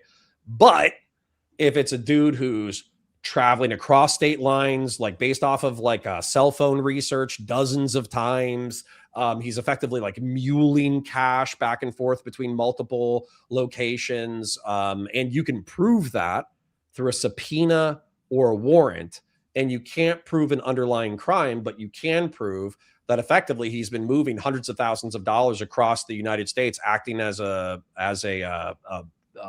would you call it? Like a mule. If he's acting like a mule for cash and you can prove that, I think at that point, civil asset forfeiture is appropriate. Okay. That's fair enough. Yeah. I think there's like a reasonable, there's reasonableness that should be applied. People are to pissed. Yeah. People are correctly pissed because the latter has been used to justify the former. But when you look at the former, it's not very reasonable. It's just cops being dicks and taking cash. I think we've had don't have records. I think we've had too many bad eggs, or bad apples in the group that have done things that amplify the worrisome. And I think that's a reasonable worrisome. But it also, I don't know if that's like par for the course either, if that makes sense. All right. Grassroots comes in with a big 100 over for Connor and says, I spent a lot of my sparse free time working for the LP. I want it to be known most libertarians are normal people who hate their HOA and think they pay too much in tax, which is true. Either of you may respond. I wish I could call myself a libertarian, but I can't because of anti-statists. Okay. And John, anything from you? Taxes is what made me an activist. Taxes are one of the most unconstitutional things there is. Well, excuse me. Direct unapportioned taxes. All right. Fourth Wiseman says, look up Heather Ann Tucci. She's Canadian and has gone through multiple battles with the IRS. Well, she's Canadian. Why would she? They have their own. It's all part of that Federal Reserve system that he loves, that private-owned bank. That's a collection. The IRS is the police force for the Federal Reserve. Okay. Fair enough. And then FHEL says this is for LVL4. Thank you. I guess cookies for something. Level 4. Basically, we were talking about the cop shootings last week, and I kept getting into arguments with what I would call like soy liberals over whether or not shootings were like legally justified or whatever. But we never moved into, is ICE overstepping their bounds? Are they violating the Fourth Amendment? Are they being used as a new Gestapo? Are they harassing American citizens along with non-citizens? Like, should we even care about immigration? So he kind of wants to get into the Fourth Amendment violations and the immigration, whereas we probably spend 80% of the time talking about the shooting, not because of Foul Runner, but because of other people who were fighting me in my chat, which was frustrating. You're not liberal?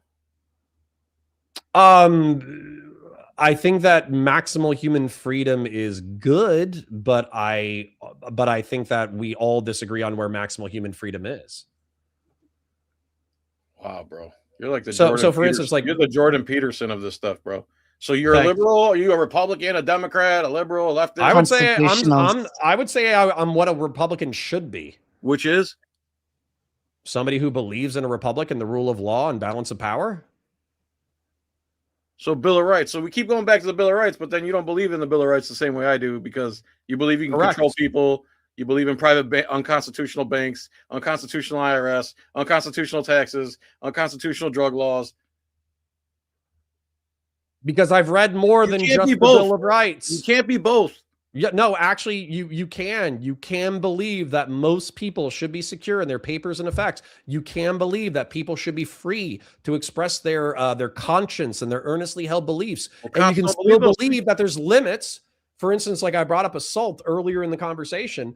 Like, so Congress shall pass no law abridging the freedom of speech, and yet we have limits on assault, which is effectively like if I say I'm gonna come whoop your butt or something like that. It's threats, but it's still words, man. It's still words at the end of the day, and yet we put this reasonable restriction on this behavior, and we incarcerate people It's words with the ability to carry out the threat and put a person in imminent danger. It's not just words. It's not just words. Speech? Huh? It's still speech, though, right?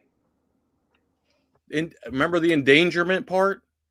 Yes, but then what I would say is following that through, because we talked about this with like restricted areas in public hospitals or whatever.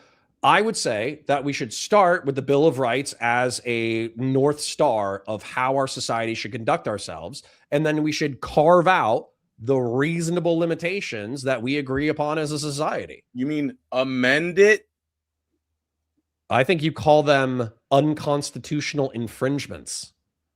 When's the last amendment we made without doing it? I don't know. Unlawfully. Exactly. So you agree probably with me? Like prohibition, huh? I don't know. There might have been. No, I think it might have been prohibition. Okay, let's say it's prohibition. So how many tens of thousands of unconstitutional laws have been passed since then? Probably tons. Okay, so how are we gonna fix that? By passing more? No, you fight it out in court, and you fight out why it's not constitutional. Fight it out in court. Yes. So for instance, have you been to a court in the last 30 years? Yeah. And you think the courts follow the Constitution? Says the 27th Amendment to the United States Constitution is the most recent amendment ratified in 1992.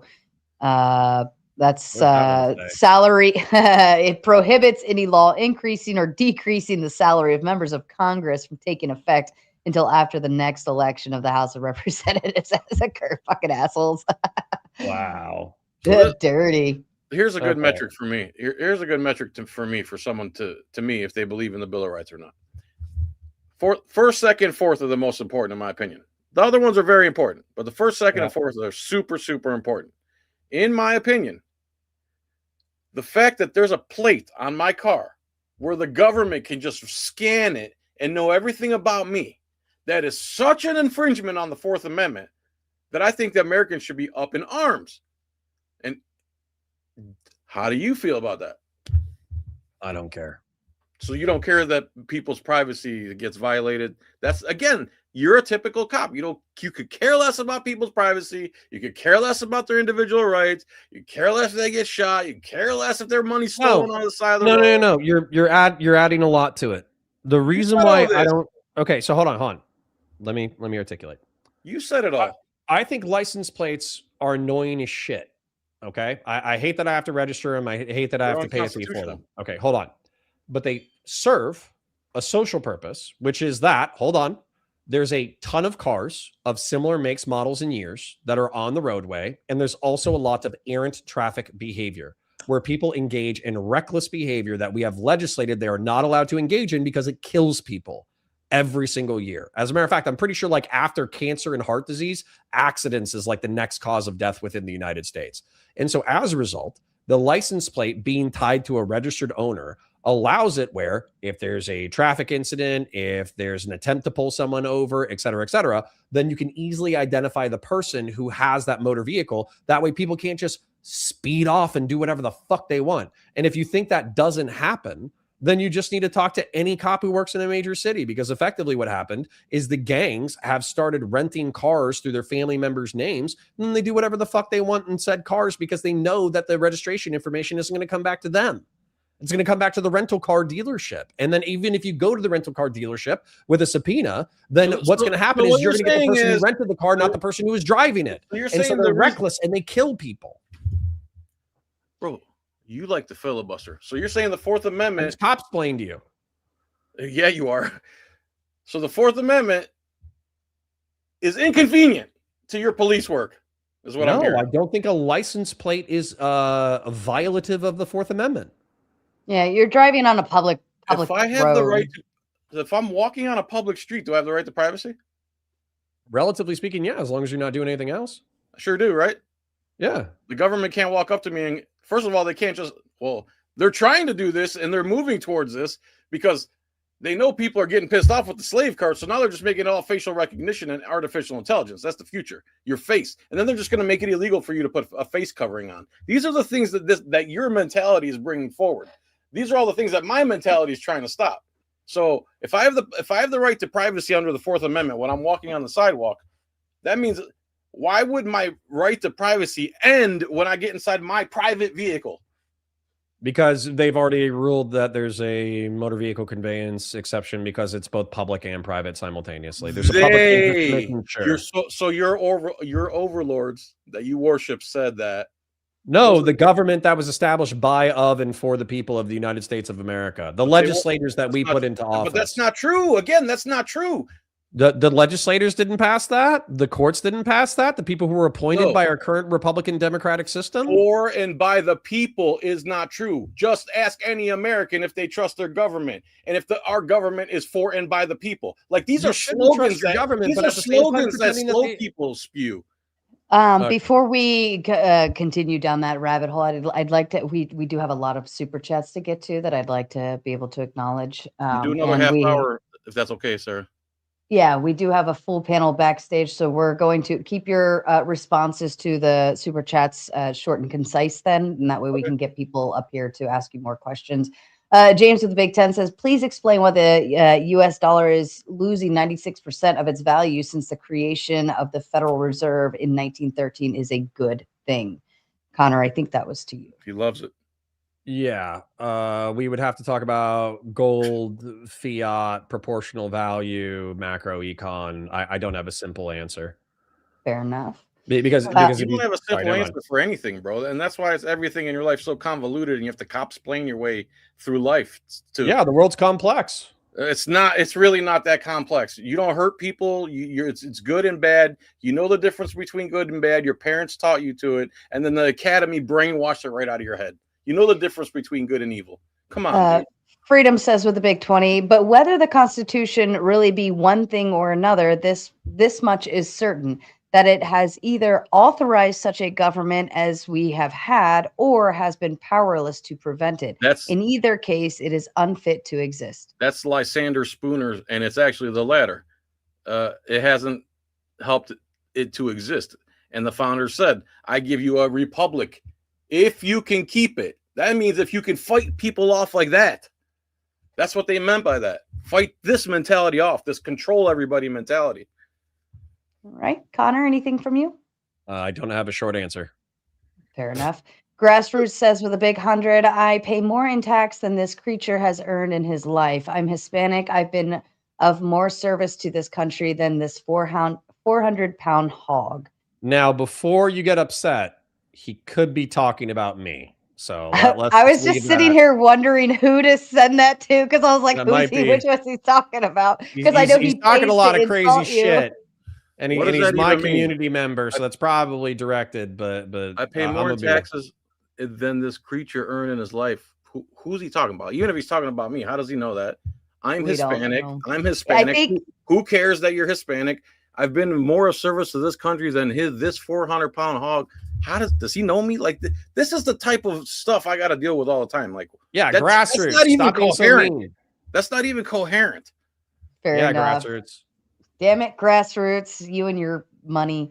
Michael with the Big Ten, thank you for hosting this excellent local neighborhood council meeting. Yes, I feel like you guys are probably like right up the street from each other. Fourth Wiseman says, no one is a member. Huh? You play pool, Connor? Do I play pool? Yeah. Terribly. Like I have this thing where I have like 3 beers and I play really well for 20 minutes, but then I crash and then I start playing terribly. And then my father who plays pool gets embarrassed by how I play pool. Cool. Sorry. Yeah. Fourth Wiseman says, no one is a member of any society without knowledge of being so, i.e. Law Society, Lost Dog Society, et cetera, et cetera. If you haven't signed a membership of a society, then you're not in that society. I don't know. John? I think what he's trying to say there is this world that the government and people like him created in their mind, that we didn't sign up for that world, and you trying to force it on us is only going to create more and more violence. That's all that is. That's all that leads to is more revolution and more violence. The argumentation that I would make is when we're born into this world, we have doctors, we have nurses, we have our family members who take care of us. And if we live correctly, then we should have similar people who help us leave this world. And so no one gets anywhere on their own. And I think it's an illusion to believe so. All right. Okay. Sean says, brain damage repair fund contribution. Buying a pew for brain repair will be a campaign fund violation. I disavow. Rude.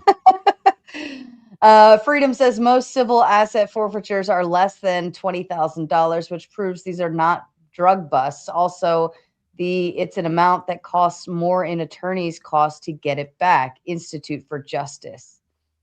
We differentiated that a little bit earlier. I think that cops have made a really bad name for themselves. So, for instance, having like a 60-year-old man going to buy a used car with $9,000 in his possession, and then they hit him with civil asset forfeiture. I think that's bullshit. I think that they should be able to prove more than that. As a result, I brought up the muling of cash back and forth across the United States. The fact that you believe someone has to prove to the government where they got their money, to me, that thing, you have a mental illness that you believe the government has any right to know where any one of my pennies came from, or anybody else that's an American. So if you drive to Florida to the Mexican border 10,000 times over the course of the 10,000 days, and you're ferrying $10,000, $20,000 worth of cash towards the Mexican border every single day, that's nobody's business. If you catch me committing a crime, arrest me. Okay. Other than that, mind your business. The founding fathers made it very clear. Better that 100 guilty men go free than one innocent man goes to jail. The exact opposite of what you and your cronies believe. You're not going to jail. You're just giving up the $10,000 cash that you're muling to the Mexican border. Yeah. You're only giving up your life savings. Like, listen to yourself, bro. Do you say this stuff in front of a mirror? Say that to the lady whose food truck, she had $93,000. And because they didn't like her, they pulled over her food truck and stole her life savings and ruined her family's life. This isn't jokes, bro. This isn't funny. I think I brought up an example that said that is not what I would be pushing for. But you said you agree with this crap, dude. I've already articulated the difference between the two things that I agree with. Just because you can articulate for 5 minutes doesn't make you right. You're just word salading and cops playing. That's all that is. It's very simple. Right, wrong, good, bad, steal, don't steal, kill, don't kill, rape, don't rape. then there's people like you that try to convolute everything. Everything I said that's bad is objectively bad. And just because you want to mix it all up and turn it into garbage doesn't make it untrue. There's objective reality, and you don't live in it. Let's OTVO with the Big Ten says match for John in the Constitution. Freedom says, should cops go to jail for going to the wrong house, kicking in doors, throwing in flash grenade, and then cuffing the family even after they realize their mistake? Depends on when they realize their mistake. Fair enough.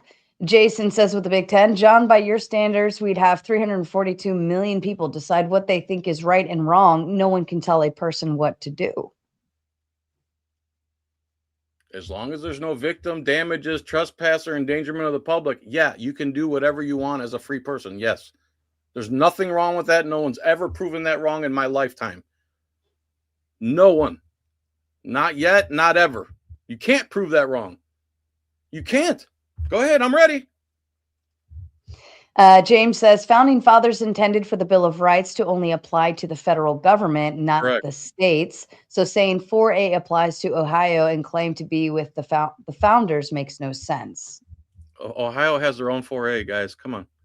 Well, what I was going to say is I think that's been overruled by the Supremacy Clause. So, like, but before, like, for instance, like different states had state religions and all that kind of crap. I don't think that's been a thing since the Civil War. Fair enough. Brick, who's hanging out backstage, says matching Let's OTVO. It says support our veterans who uphold and defend our rights. Constitution win. Connor LLL. Sarah, thank you. John win. Counterpoints doesn't like his points being countered. For the record, Connor, you are a veteran as well, too. Veteran and a retired. And I'm having a great time. He's Hispanic. I'm Irish. We're both passionate people who like fighting about topics. I'm having a great time. Otherwise, I wouldn't do this. Who's Hispanic? I thought you were Hispanic. Profile, typical cop profiling me. Go on. I thought you said that in reference to Grassroots Hegemon. Yeah, I thought so too, actually. I thought Grassroots Hegemon said that he was Hispanic, and then you said, bro, I'm Hispanic. I thought you said that. I was reading his comment. I was reading his comment. Okay. Yeah, I understood that the same way. I'm Greek. Go on. Well, you're Mediterranean. Grassroots comes up with the big 50, says, Connor, Pittsburgh isn't like that. Philadelphia is the only place a person tried to carjack me. Pittsburgh, pretty cool. Foofs? What is Foofs? Foofs fucking great. Food, probably food. Oh, foods. Yes. Fair enough. Any thoughts to that, Connor? I'm always pleasantly surprised when I go to a smaller city or whatever. Like I went to Cincinnati. I love Cincinnati. I went to Milwaukee. I love Milwaukee. So I think every area has its charm. Fair enough. Fourth Wiseman says, counterpoints, please name the society that you keep referring to that you base your belief system upon. The society of? But realistically, I just think that it's been like this since humans have ever existed. Even when we were in tribal societies, we deferred judgment to chieftains, council of elders, all that kind of stuff. And exile, death, banishment, punishment, losing of hands. These were the kind of the justices in the ancient world. So pretty much as soon as you get a human society above like 30 people, you're going to have, you might not have like government per se that like rules are written down, but you're basically going to have the organs of government. Like if you don't have a king, you're going to have a chief. If you don't have a senate, you're going to have a council of elders. So I think power abhors a vacuum, and you just have to design how power is distributed and counters each other in order to have a good society. Fair enough. Any thoughts to that, John? No. Give government as much power as possible. No one gets any freedom, period. Who needs that crap anyway? Am I right, Connor? Next question. As maximally as possible. Zonia, hello to you, Zonia, over on Connor's side. Comes with a big hundo. It says, never give this guy a P320. What's a P320? Yes. That guy was holding. So, waistband. This has not been proven yet, but I've seen this video like a dozen times on Twitter. That's not what happened. So, well, I'll just describe it, even if it's not what happened. Maybe it's an AI fake. I have no idea. But effectively, what happens is like one ICE officer grabs the gun, disarms him, and turns to run away. And then the other guy, like they scream gun or whatever, and then the guy's getting shot. Well, SIG P320s, allegedly, don't sue me, SIG. But they have like a drop safe issue where effectively, if they get knocked around, sometimes they'll go off. And so basically, there's a very blurry, to be clear, very blurry video of the ICE cop walking away, and it looks like the slide being at the rear, as if there was an accidental discharge from the seized weapon of the guy who got his gun taken. So could be bullshit, could be real, no idea. Highly Fair doubt enough. Thank you, Zonia. Thank you for the oil. Cops take your money based on drug sniff alone, and 98% of all money has drug residue. That's why you should use a credit card. Or debit card. Or obey the Bill of Rights and your oath to the Constitution if you're a cop. Fair enough. James says, finishing the goal without an insult. Thank you, James. I am happily obliged to insults. Freedom says, great debate. Thanks to both of you. Yes, thank you to both of you. This has been rather pleasant. Freedom also says the reasons why he doesn't care about laws is because he is a member of the police. The laws don't apply to them. They get pulled up and over, say, I'm sure. Over and say I was a cop, and they let him swerve on down the road. I think that's to you, Connor. Any thoughts? Thin blue line is a lot more popular in the Northeast. I have friends who live in New York City, and they'll tell me like nightmare stories of cops sweeping each other for like DUI or battery or whatever.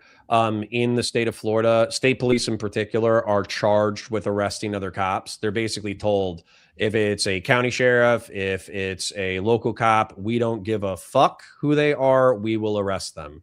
And they kind of told us that at the academy. They were like, don't fuck. Like, you think that thin blue line shit is going to fly here? You better hope that it's a cop from your agency and not a state cop, because they will fuck your shit up immediately. Also, like, I do think it's funny. I got a speeding ticket. Well, I didn't bring up I was a cop number one, but I did get a speeding ticket since.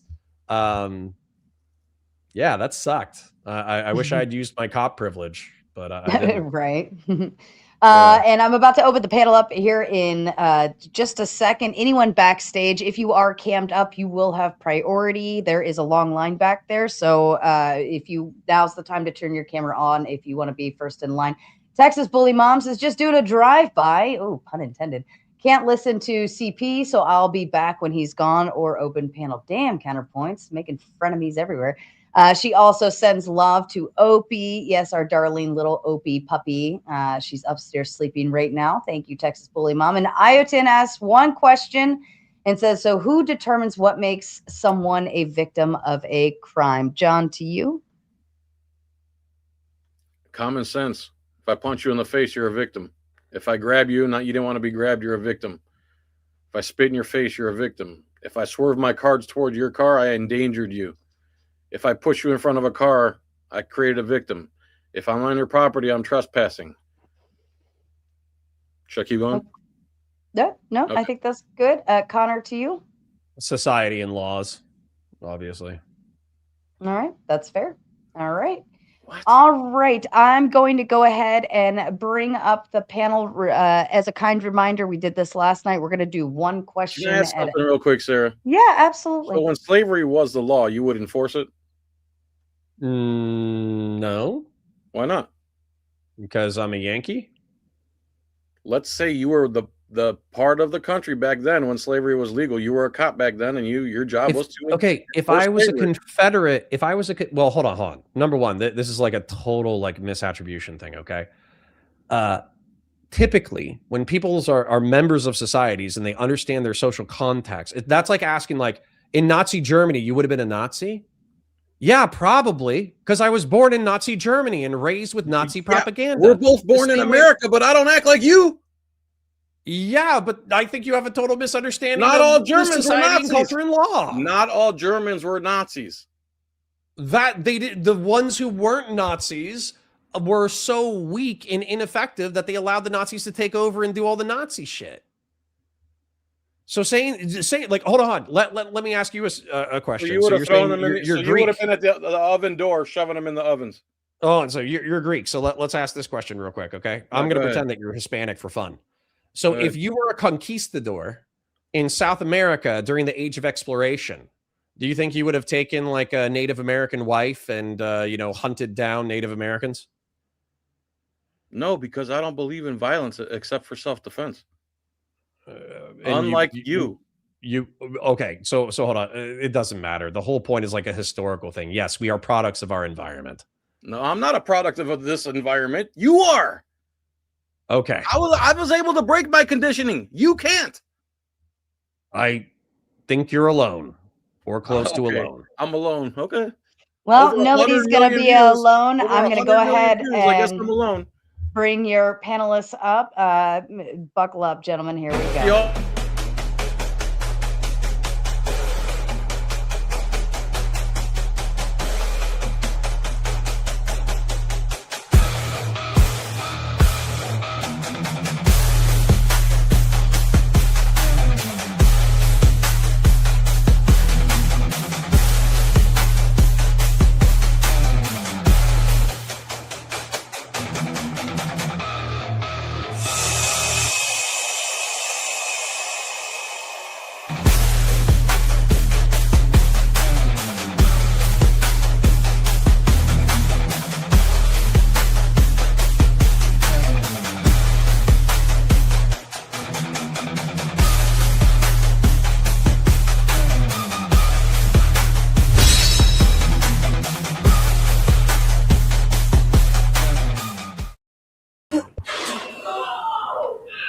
Oh my gosh. What was that? Whose house was that so we can call the cops on them?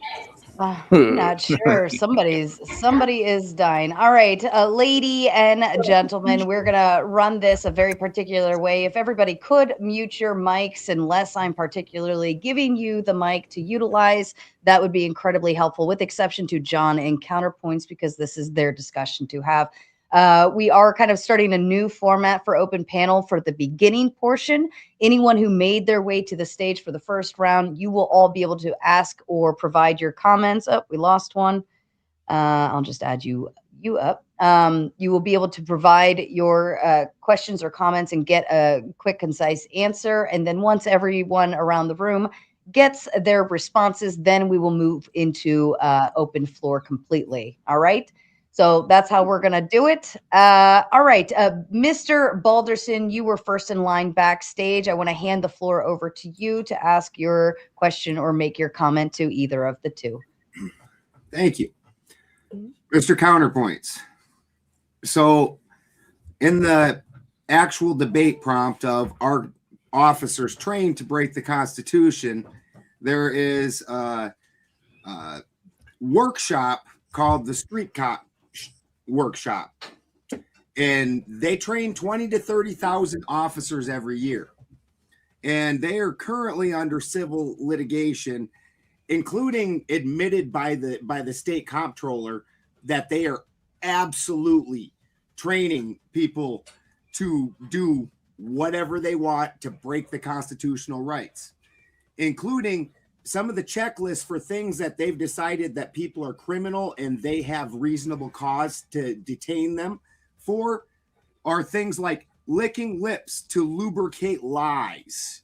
That smoking suggests criminal activity because a motorist would only smoke during a car stop for just 3 reasons. They're trying to mask an odor, to calm themselves down, or it's their last cigarette before they go to jail. The list goes on. And these officers are absolutely trained to do these things, which is breaking our civil rights in order to get away with the power trips that they want to do.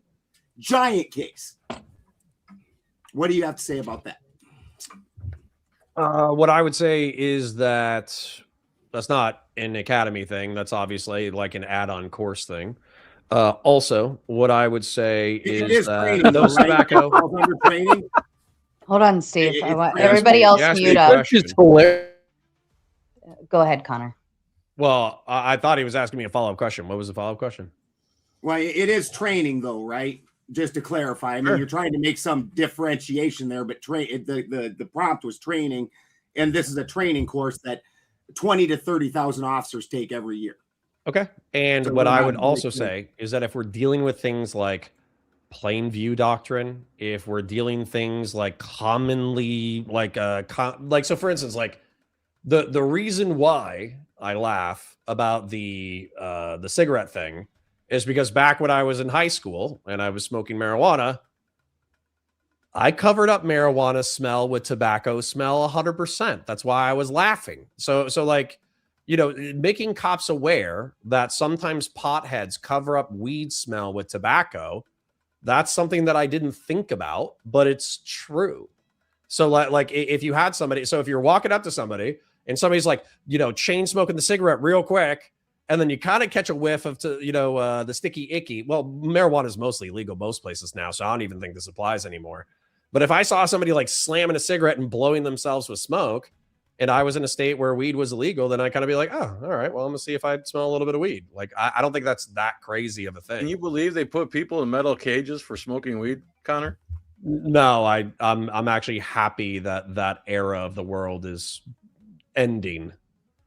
Oh, so you don't think people should be treated like animals for smoking a plant, huh? Well, I mean, I probably think that marijuana is probably less harmful than alcohol. So I actually think that 1,000%. Yeah, so I think that if alcohol is legal for recreational consumption, then marijuana should be. But just because I think marijuana should be consumable for recreational consumption doesn't mean that I think like heroin. Why? What's the meth, difference? Why? Or what? Why? Because of the deleterious correlated social and physiological effects. Would you advocate for legalization of cannabis? Steve, hold on, Steve. Yes. This is between either Ben. I'm going to say this very loud and proud right now. The format right now that we are in is one commenter at a time with John and Connor. We will open the floor later, but not right now. Everybody else should be muted up. John and Connor. Ben, is your question answered, sir? I don't see how that answered the question at all when they're in a giant lawsuit. I understand that. You said, what do you feel about that? I told you how I felt about it. People do that. That doesn't mean you get to arrest everybody that's smoking a cigarette. That's not what they said, is it? And that is what's happening because they're using that as probable cause. And there's a whole list of things that basically sound like Jeff Foxworthy making a fucking "you might be a criminal" jokes, and they've gotten in trouble by the state for that. The state even admits it, but you're up here and you're like, well, no, that's not what it's doing. Even the state admitted that. New Jersey is on fire because of it. He's downplaying it. Okay. Oh, he just showed a few people the video. Oh, just a few bad apples. He's an apologist for the state. 100%. Well, I mean, I would say as an example, like I think New York's stop and frisk is unconstitutional because because they're hold on, but this is where you and I differ. So, for instance, like I still think a Terry stop is legal. And I also think that what he said, so for instance, like smoking tobacco really quick to mask the scent of other narcotics or whatever, I think that's an interesting training thing. So that's actually like a bad example for what he's bringing up. But the reason why, hold on, let me finish. I'm almost done. The reason why stop and frisk is unconstitutional inside the state of New York is because it's a dragnet. They're not articulating why they're stopping and frisking people. They're just stopping and frisking everybody. And I also think that their stats don't bear out that they're actually like catching the people that they're supposed to be catching, because I think it's less than 1% of the time do they actually ever find anything. It's also a crime. Okay. All right. You got no problem with the government committing crimes. I said the opposite 3 seconds ago. You're just not listening. So yeah, he agreed that New York just running stop and frisk as is like a catch-all. It's illegal. It's unconstitutional. They're not able to verbalize why, and he's saying that is the wrong part. So everyone who engaged in it should do some time then, right? No. Why not? Because they should somebody should sue and say that stop and frisk as it's currently implemented is unconstitutional. They should try to win in court and then have it rewrite the law. I don't know why that's basically, funny. As a matter of fact, I'm pretty sure that's what happened, by the way. Keep the same impossible system we have now that they used to keep us mushed down and fight it that way and hope that 20, 30 years from now we can get it overturned. Well, what's your solution? Bitching about it on the internet and having no impact whatsoever because you're one of 6 people who believe what you believe? Actually, over 100 million views, and I have a lot of people who thank me. And again, all you're doing is straw man. You don't know me that well at all. And I am an activist since the 90s. You're violating rights since then, since before I was an activist since before you were born, probably. So I don't know what you're talking about. Your stats don't match up to mine, so don't even come at me with that. You were violating rights. I was defending rights. It's a big difference between you and I. And you admitted it. And you admitted it to everybody here. I'd like to respond to one of the super chats. Freedom says, "Would you support life sentences for cops planting drugs?" Connor, I believe this is you. Yeah, I'd do 10 or 20 years. Yeah. Yeah. All right. And Grassroots. Grassroots says, "I want to make it abundantly clear, Pisco is fat." We love you, Pisco. Sorry. I guess he's not even here. He's not. Well, he was in your chat earlier, I believe. Clay, I want to hand it over to you, sir, if you'd like to ask your question. Very cool. Yeah, so I'm probably going to direct towards Connor. So a good friend of mine, a veteran, has 2 videos. One where officers were violating my rights and his rights on his channel. And the officer that responded was a trainee. That officer had a trainer training him to violate our rights because we had a camera in a public access place. Why do they do that? Why are they training, literally training? There's a video on Let's OTVO's channel right now that you can go look at. Also, I want to point you to another video that he has on his channel where they're literally at a seminar at a university, which is a public college, violating our rights. Why are they doing that? Why are they training? Can you be more specific with the public college thing? So a federal trainee at that university being trained clearly to violate my rights, putting her hands on me because I was looking inside of a room that's at a public university. Okay. Weirdly enough, I think this gets back into what John and I were talking about, which is effectively like, what's the limits of your ability to do shit in public, right?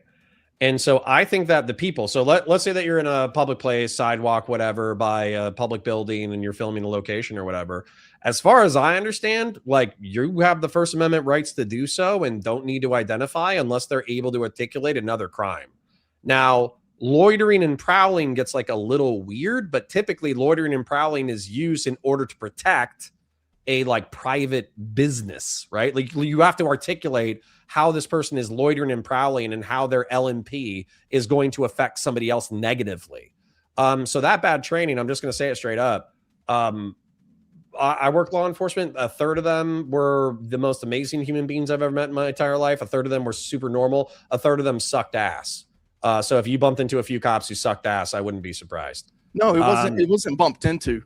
No, they're training. No, you're saying the FTO and the trainee were both wrong. And so I'm saying the trainee probably didn't know better, and I'm saying the trainer probably sucked ass. So he was being trained to violate our rights. Well, but I'm saying that a third of cops are slurred. So, like, I wouldn't say that that's like a broad, indication of what's going to be in your academy textbook. So get rid of a third of cops. No, hold on. This guy was get rid of a third of cops. If I could get rid of a third of cops and replace them with better cops, I would, absolutely. This is a 29-year veteran. Of what?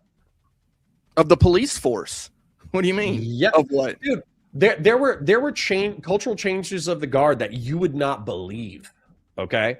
And so as an example, I would say that in the past like 10 years or so, the increase in cell phone cameras and the increase in universal body worn cameras or whatever, it hasn't solved all the problems. It's done a lot of good. And so if you think that like shit is bad now, I would say 80s and 90s cops are 10 times more likely to do fucked shit than modern cops. Yeah, that's fair. That's fair. I have only one more follow-up. I'll give it off to somebody else. So in the policy of the city where I live, the policy says that the officers are to take the oath. That is not in congruence with the statute or the Constitution, where it says they must subscribe and take the oath. Why is it that the policy violates the Constitution? Why is it that it violates the actual statute where they must actually sign it and only Boy Scout take it? Because that's what they actually do here. That's literally Are you found talking about their oath of office, or what are you talking supposed about? to subscribe it. They're supposed to sign it, and they don't. Or at least that's what we're being told. And the policy reflects that. Why are they being told, policy-wise, trained not to sign their oath? Sorry, just real quick, because there's a couple ideas here. Okay, so the oath or whatever is actually like really similar to like the military oath, right? You know, so help me God, blah blah blah, enemies, foreign and domestic, et cetera, et cetera. There's a signature that goes with it. Yep.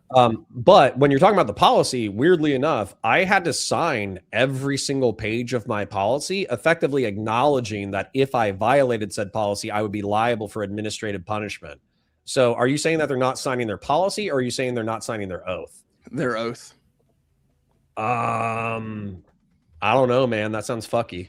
It is, yeah. But I appreciate your answer. There you go. Anyway, I'll hand it off. Thank you, Clay. Osmosis to you, sir. Hey, so Counterpoint's a big fan, but disagree with you on a few things. I'm Brit here, so take it easy on me. So with the shooting that just happened, like, do you ever think there's a time when a civilian should be able to approach a police officer and interject themselves if they believe the police are doing something wrong? Do you think that's something that should be able to happen? Yeah, so you do. Well, so then but hold on, morally versus legally, and we should differentiate those things. But I can tell you're just getting into it, so I'll shut up. Legally or morally? No, legally or morally. Take either or. Morally, yes. So for instance, like the people who were around George Floyd as he was dying from positional asphyxia, if they had tried to like push cops off of him because they thought that they were trying to save that guy's life or whatever, I think that they would be morally just in doing so. But I would also not be surprised if they were then subsequently charged and incarcerated. Yeah, that's fair. So then, do you think that having a gun in your waistband while performing that would, say, pose enough threat to the police officer for them to turn around and shoot? Yeah. But hold on. Here's the thing though. So I think people have correctly said the mere possession of a firearm is not sufficient to warrant a death sentence, right? Like Second Amendment of the United States, right to keep and bear arms, et cetera, et cetera. But I think resisting arrest while in the position of a firearm, not resisting arrest. No, let's differentiate between the two. It's not resisting arrest. You have interjected yourself into a position where you think something unjust is happening to a different civilian, and say you're pushing. So, for example, it might look like someone's getting raped by the police officer. Yeah, whether they're actually doing it or not, that's how the other civilian sees it. He runs up, pushes her off, or pushes the police officer off. Yeah, and then the police officer gets back up, sees a gun in the waistband, fires, thinking his life's in danger. Right? Well, I think the reason why I might have difficulty answering your question is because we could talk about it hypothetically. If a law enforcement officer was committing a crime and you had no other means but to not in committing a crime, because I'm saying if you're talking about committing a crime. So let's just use Minnesota. Let's just be specific then. So for instance, like the cop pepper sprays the woman or whatever, and I think he shoves the woman first, right? Yep. Shoves the woman to the ground. And then it looks like the cop is going to follow up and is probably going to detain them. And then the gentleman from Minnesota walks up, puts himself in the way, gets pepper sprayed or whatever. Okay. So at that point, I would have to look up like the federal obstruction statutes or whatever. But at that point, if that cop had an intent, like he thought that cop or the lady was interfering with the ICE investigation, he has the right to detain. He's going for the detention. Then you have another civilian that's interfering because they don't like how rough they're being or whatever. At that point, you're going to be subject to detention as well, because you're basically interjecting yourself in the lawful performance of duties. Comply or die. Yeah. Yeah. You can beat the rat, but not the ride. It's not the same thing. The problem is that if you, I know you keep saying the other one, I keep saying what I say. I keep saying the one that actually happens on the streets. Go ahead, Osmosis. Sorry, Osmosis, go ahead. If you believe that like the officer is committing a crime, if that's the standard, how do you ever interject yourself into that situation without essentially risking death? You can't. You don't. And that's how they want it. Exactly. That's exactly what I'm telling you. I just want to make my point totally crazy. I actually think at the moment that the Constitution in America at this point is worth shit. I think your 3 branches of government are worth shit. I think that everything at the moment, beliefs and all, are worth shit in America. And the problem why I'm on here right now is because it's affecting the rest of the world as well. Okay. And just to go on that point with this instance in particular, it's a case of like, what's the point of having the Second Amendment to legally carry if it essentially means you're signed for death if you interject yourself into a situation just by carrying? At that point, you don't have a right to carry. There's no point to the Second Amendment. It's pointless. Yeah, it's on paper. Yeah, I disagree with this. Hold on, John. I could give you even more to dig into.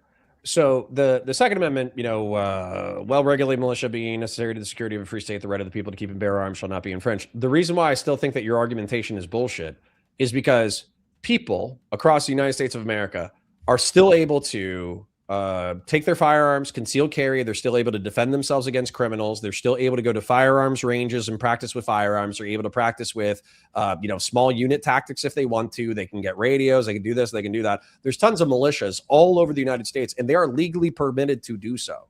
So just because we're not in a shooting civil war right now between militias and the federal government doesn't mean that the Second Amendment isn't serving a ton of other purposes. And the Second Amendment grants me, real quick, the Second Amendment grants me the permission to concealed carry, but then interfere with law enforcement operations, risking death. To say the Second Amendment is moot at that point, I think is silly.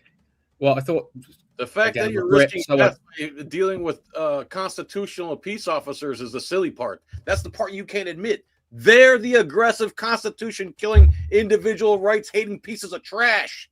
They're the problem. You're like the guy. Believe in borders? You cannot convince you that you're the issue. You're the problem. Correct, because I think that a state has the right to determine who does and does not live within their state, and they're allowed to have federal law enforcement officers detain people who are not a part of said nation and then deport them. Yeah, I got no fucking problems with that. Hey, next time a border patrol guns someone down in the head and they step on the gas and they run over your wife and your kid, hey man, it's all part of the deal, man. I mean, I'm white, so probably not. But there you go. Throw in a race joke. Throw in a race joke to soften the blow a little bit. I will. You're wrong. I'm Northern European. I'll put that in a second, but just quickly, with that in mind though. Shake your heads no at my joke. That way everybody knows you disavow it. I am a Brit. I see you, Crispy. The Constitution too well. But I thought one of the aspects of it was to combat tyranny. It is. So you can't selectively take part of the Second Amendment and say, well, it still applies in some aspects, but then say it does. If Donald Trump became a dictator, I make a lot of jokes, but if Donald Trump became a dictator, where he was denaturalized, no, he's not. And this is, you've been online too much. You've been listening to Destiny too much. No. If he started denaturalizing and liquidating ethno-religious minorities within the United States akin to Hitler in the early 20th century, then I think legality no longer matters. The private ownership of firearms must fulfill its purpose, which is effectively rebelling against a tyrannical regime. So we're not there. Just one quick thing, and then I'll pass off. Immigration enforcement is not the same as the Third Reich. It's just taking it to John as well, which was I think it was kind of insane what you were saying earlier about the Tarry rules and should those police officers serve time? Of course not. That's mental. You cannot have a police force. You give them instructions and then say, oh well, they're breaking the law, so they need to do time. No, if the Tarry rules as applied have been given down, from the top, then okay, maybe you can prosecute the people who gave those orders, but not the police officers that are carrying them out. Like, that's insane. As long as they're legally justified to do it, and they've been given the right to, then yeah, of course they're going to do that. Why wouldn't they? And you shouldn't make it so. It's not about following. It's not about following orders necessarily. It's about if you're given a set of criteria, like I'm given a set of criteria to run at my work. This is how I've got to do my job. If I then follow that, and then someone comes to me and says, "Oh, well, you're being sacked. Why? Because you've done it this way, and that's not the way we want you to do it." So, well, that's the guidance I was given. If you want to sack anyone, sack the people above me who gave me the fucking guidance. That's not my issue. You're looking at it exactly. So you're given the guidance, and then as soon as you get to work, they're telling you to do it outside of the guidance. The guidance is the Constitution, and then you get to work, and they're telling you to do things that are not in you can't have it both. You can't have it both ways, though. Right? You were just nodding your head when I said that the Constitution's worth shit. So you can't say, well, the Constitution's worth shit, but then it's also what everyone needs to abide by. Those two. The reason it's worth shit is because no one's abiding by it and no one's upholding it, and you got guys like him that celebrate its destruction. At that point, then you can't say, well, they should be in jail because they should be following it. Because if your own government aren't following it and 99% of the people in the country aren't following it, why should you prosecute a handful of people for then saying, well, you aren't using these as your guiding principles? Like, that's just not a handful. Everyone who's violating it, not just a handful. So then 99% of the population of the US should be in jail for not following the Constitution. Any government parasite, cop, any politician. I mean, if you bite the bullet on 99% of the population should be in prison. Like, okay, I can't disagree. I'm sorry. Start over, man. I was talking. I just said if you're going to bite the bullet on 99% of the US population should be in prison because they're not using the Constitution as their guiding principles, then it's not the population osmosis. It's the government actors, the people. The people of the American citizen absolutely loves the Constitution and Bill of Rights. It's what it is to be an American. That's what it is. Yeah, but the problem is, like, the police officers are people. Like, I also think it's bold of you to assume that most Americans like read above a second grade level, and that they like know the Constitution and understand it. I think that's why us smart people are supposed to protect the ones that. But then there's also business leaders who don't follow the Constitution, as a guiding principle. There's plenty. There's plenty of companies I can imagine that don't follow the Constitution. Companies don't have to follow the Constitution. They don't have to follow it. That's not their guiding principle, right? Like you just said, that the police officers should gauge their guiding principles by the Constitution, not from their uppers. Well, if that's the case, yes, I mean they're just people. Because they're supposed to know all the rules from the Constitution, but everyone else in the US, because they're not police officers who get paid $30,000 a year, $40,000 a year. It's their job to know the law and uphold our rights. It's not a private company's job. Their job's not to know the law. I'm sorry? Their job's not to know the whole law. Like, that's not a police officer's job. It's to know the law inside and out. They need to know the bits that they need to know for their job, and that's it.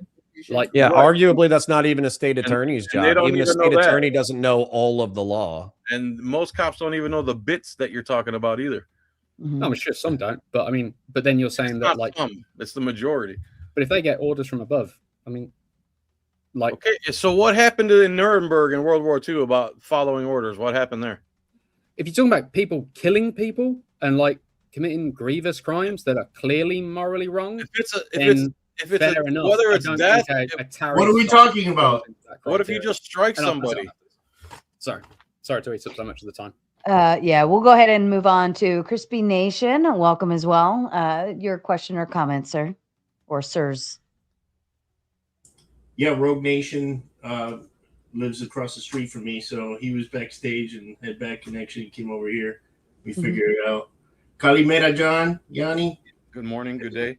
It was ironic that I had a gyro today, and I know you're Greek. I didn't profile you as a Latino, a fellow Latino. They're both Mediterranean. That's why I just like your joke. I was shaking my head because I was like, oh, he doesn't even see the irony in what he was saying before about profiling a black kid with a hoodie. You know how many black kids in Florida summer heat wear hoodies here?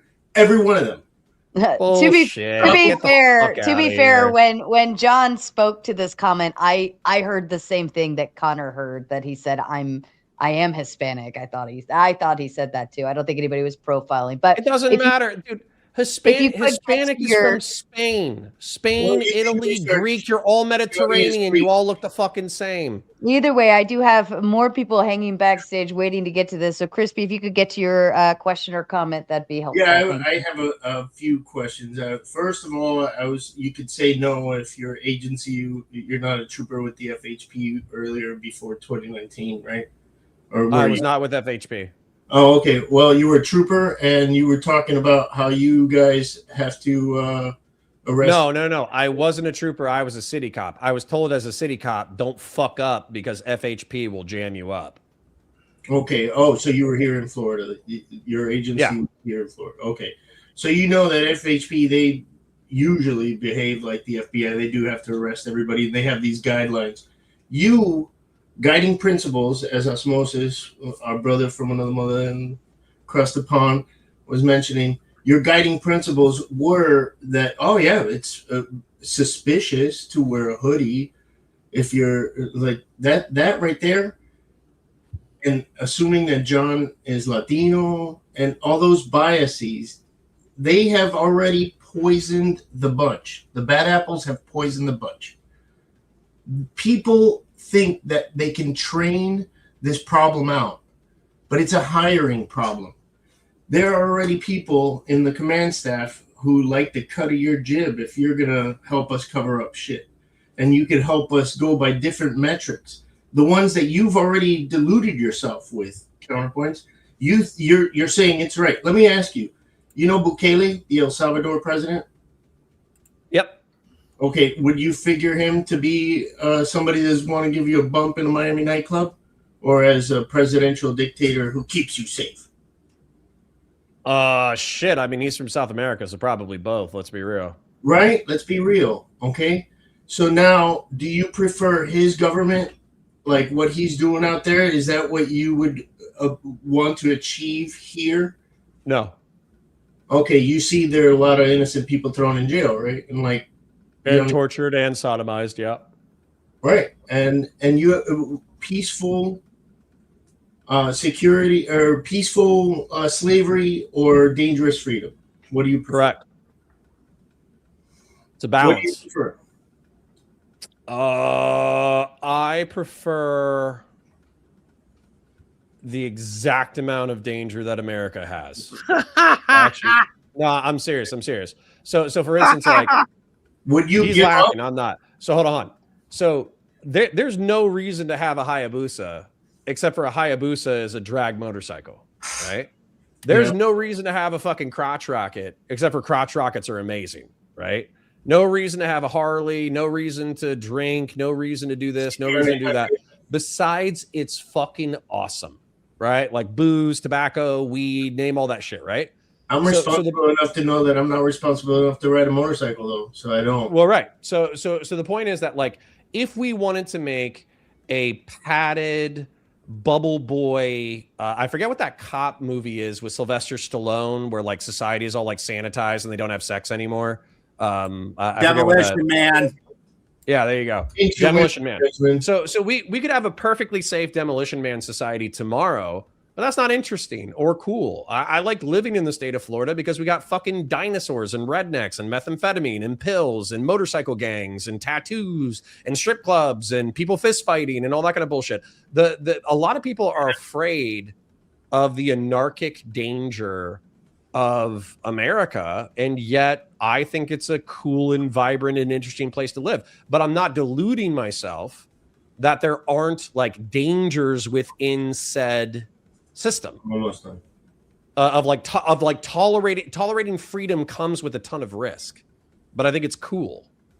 I voted for the first time in '92 Republican. In '96, I voted for Harry Brown and Joe Jorgensen, Libertarian, and Libertarian ever since. I went back to Republican now, but I have not voted. I'm not a blind, loyal fool to this thing. No, I think Trump's, that was a bad shoot. That was a bad shoot. Do you walk away, empty up 9 more rounds into somebody looking up at the sky? No, it's not a firing range. Well, I'm sorry, I missed what you said. What you saying? That happened yesterday. They Which one? just walked away and just opening up on the guy. You know, it was a bad shoot. There's no arguing that. And anybody I think there is arguing that. I didn't see what I saw, whether they were triggered by that type of weapon that might have like gone off prematurely or whatever. That I saw that's the first thing that I saw. As soon as I saw it the first time, I saw that what you think might have happened. I think there's a small percentage chance that's what happened. I do know that the guy with the pointy hat right next to him had already drawn his and was ready to go, and he's the one who initiated everything. Everybody else reacted to that guy. Okay, And it was a bad shoot. So I think off of good faith, he has a trigger finger tattooed on his tramp as a tramp stamp. So he fired a gun. Fire his gun from the middle of his back. That's how. Are you talking about me, John? To dispute what you were saying before, you said, "Oh, prove me wrong. You can't be Democrat and Republic." This is a democratic republic where the sovereignty is in the individual. No, not sovereign citizens. We're not talking about that. But we live in a democratic republic where if you don't like how it's democratically ruled in this town, move to the next town. And maybe there it's more rural, like where we live, and everybody understands the program here. You know, our neighbors, we get goat cheese from this one lady, we'll get honey from this other guy, and we have our plan figured out. But there are people who live in apartment buildings that they have to deal with that democratic vote, you know? Sure.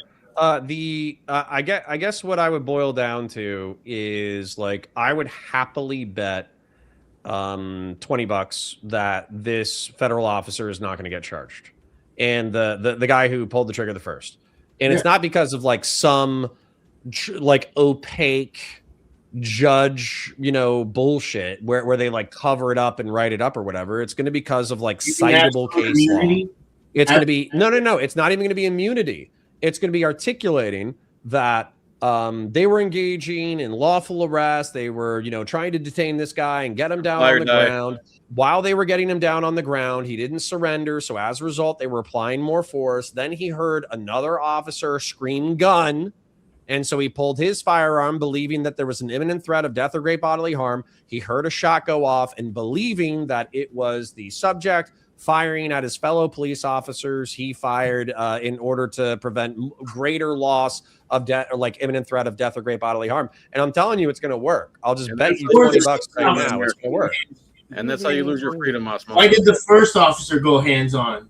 Why did he shove the lady, start spraying people? And then when this guy was trying to help her off the ground, why did he grab his hoodie from behind and pull him back and try to punish him for his ego bruise? I mean, dude, I've been in like a dozen scraps. Like, dude, when you had, like, I said monkey fucking a football when it was 6 people trying to get one person down onto the ground. I'd like to finish my monkey fucking a football analogy real quick.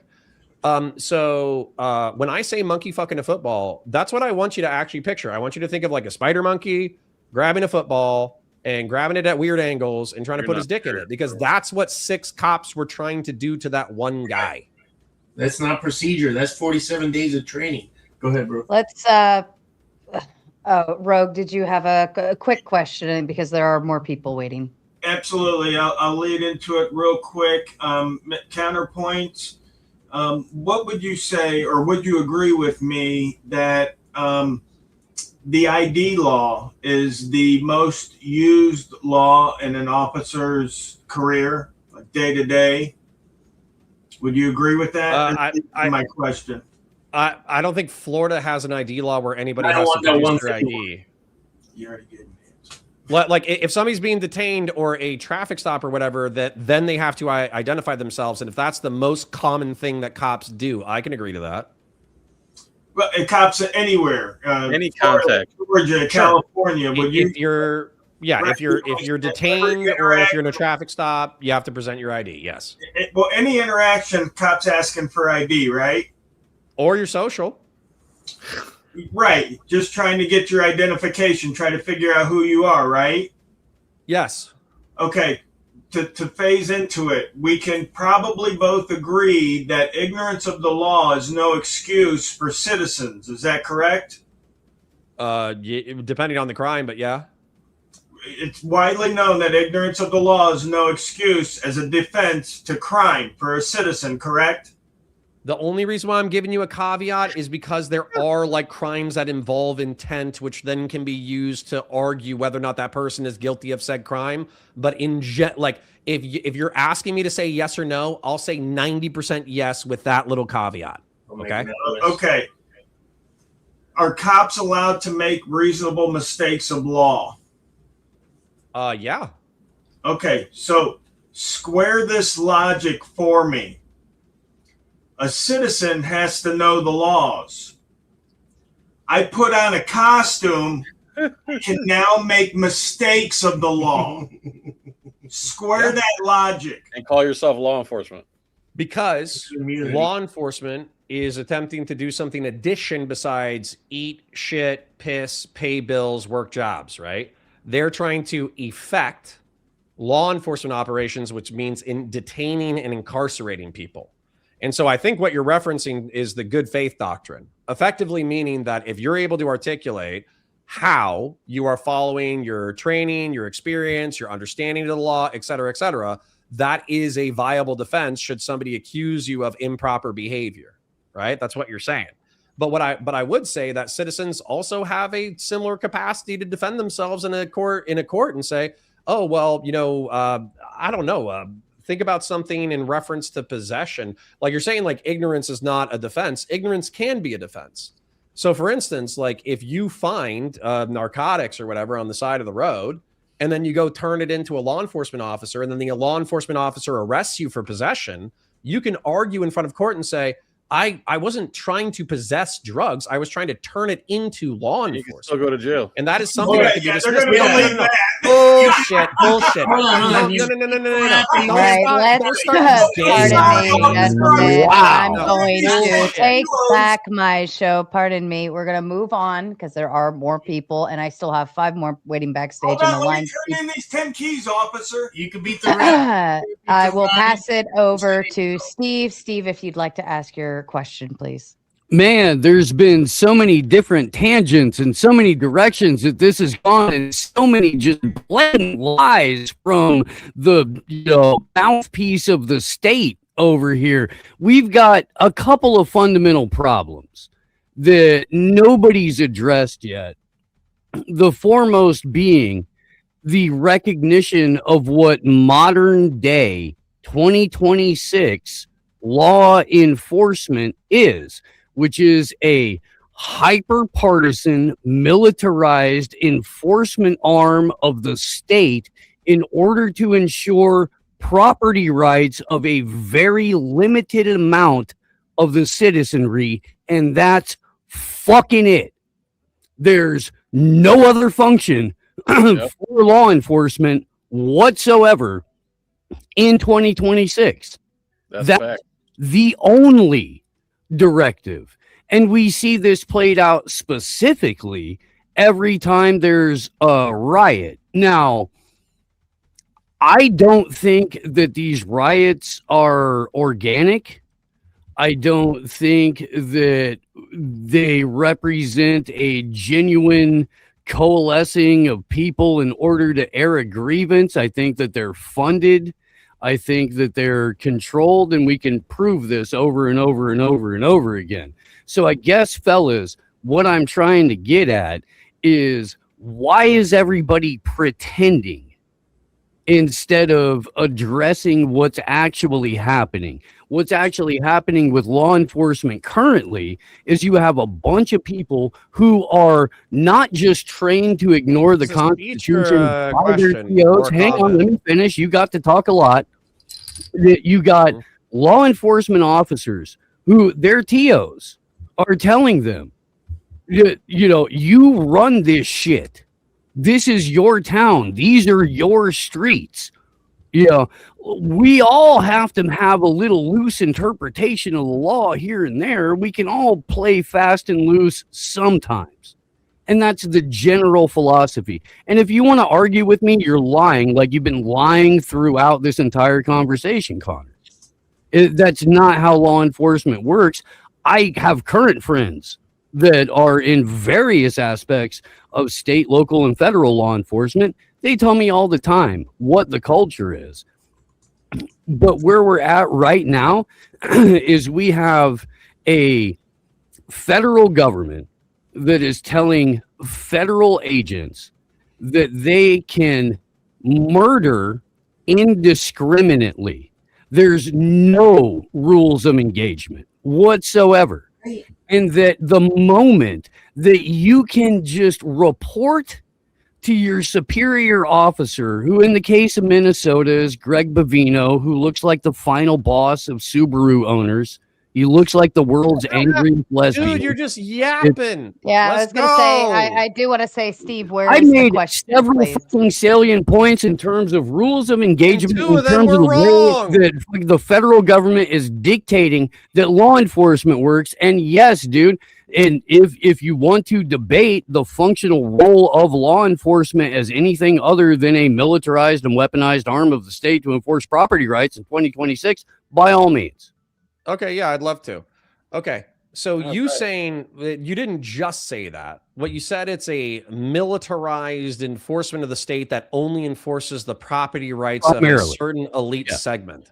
Primarily. That's total fucking bullshit. And you can know what provide patrol examples officers of are? that, Hold up, of hold up. course. Shut the fuck up. You talk for 5 minutes. I would You like the talked opportunity to for talk. an because you hour said and a something half, that's and then fascinating. 2 hours before I'm that. the invited guest on the show, Steve. Stop.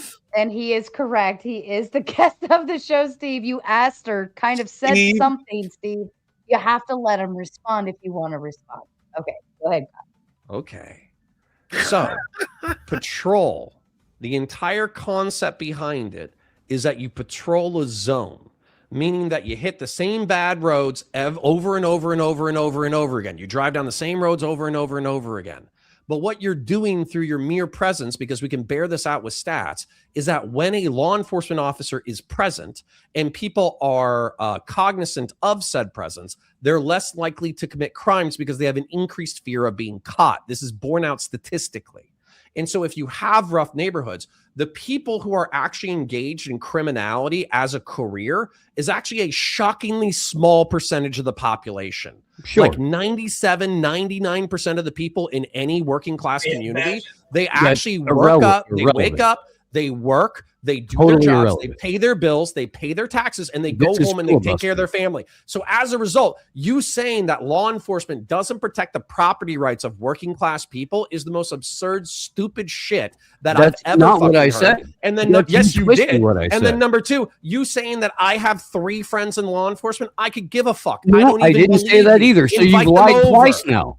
Invite You've lied them over. twice. Bring Connor, your you've lied state twice. police, bring your federal police and your county police friends Dude, over. I'd you love had to talk twist them. what I said on the first part, and then you blatantly lied about the second part. You have I didn't. no I repeat defense back of this. exactly what you said, you twat. No, you didn't. You fucking twisted it because you All got right, some all here. right, all right. That's all not right, my all right. fault. Holy fuck shit. Shut the fuck up. Since you guys can't get along to get through a conversation, I'm going to move on. Laser, if you'd like to ask your question, please. And thank you for your patience, sir. You've been sitting there so quietly. You're welcome. Hey, John, can you hear me? Yes, sir. How are you? Good, sir. How are you? Thank you. Hey, I just want to ask you some questions about the Fourth Amendment. What standards came out of the Fourth Amendment? Standards? Yes, sir. I might not know what you're talking about there, sir. Can you be Probable more cause would be specific? one. Probable cause, correct? Yeah. Right, yeah. The right of the people to be secure in their houses, persons, papers, and effects shall not be violated, but upon probable cause, sworn, affirmed by oath or affirmation, and a sworn by probable cause. I used to know it by heart. Right, no worries. That's the gist of it, right? So Yeah. we have probable cause as one standard, correct? Now, what about reasonableness? Would reasonableness be a standard? Yeah, a reasonable search and seizure. Yeah. That's correct. A search or seizure has to be reasonable. So one of the core overarching standards of the Fourth Amendment is reasonableness to a search. Would you agree that a cop opening the door to an apartment would be a search? Yes. Yes, it would.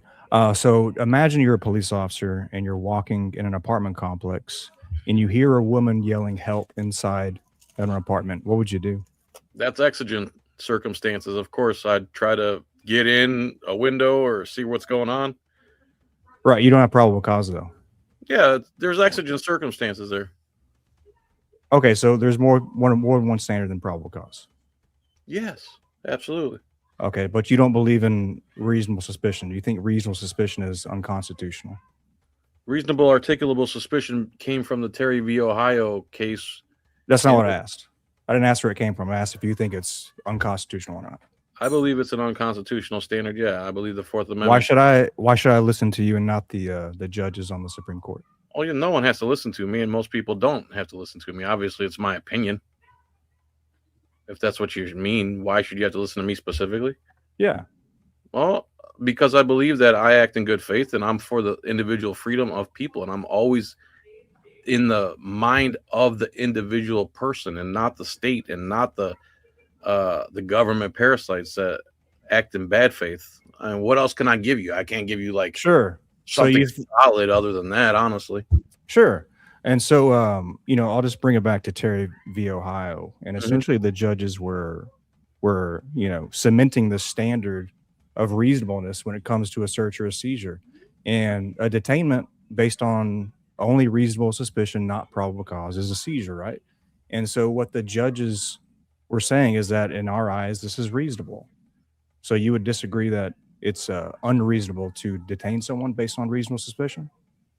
So the standard is reasonable suspicion of a crime. So let's flush this out here. So when it passed, the idea, just like qualified immunity, was there's a pile of guys fighting. A cop has to go in there. He don't know who's who, what happened 30 seconds ago. His job right there is to get that peace negotiated.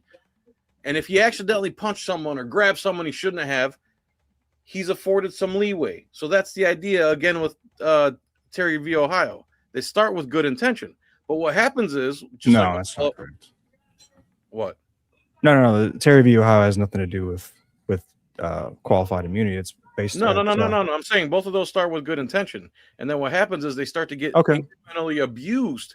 So now qualified immunity is basically everything.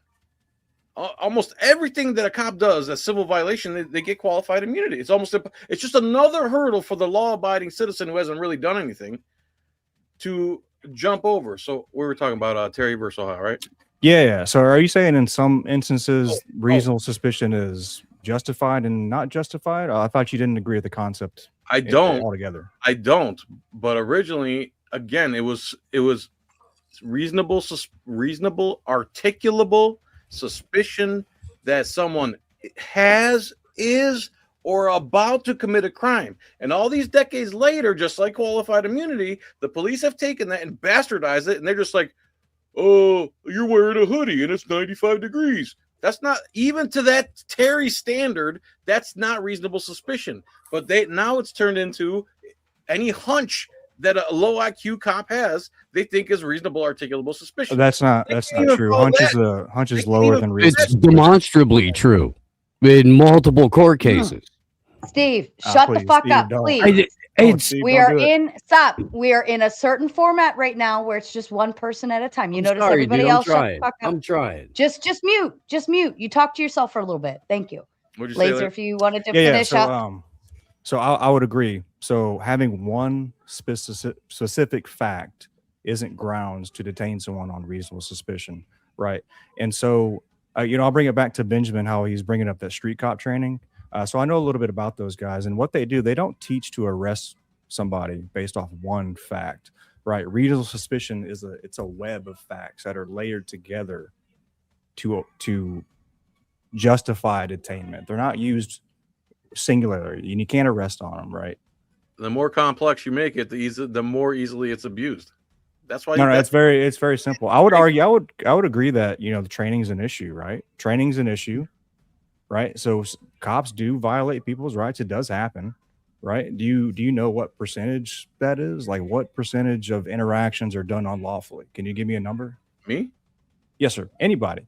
I made 3,400 videos as one creator on YouTube of just constant, repetitive, nonstop, coast to coast cops violating people's rights.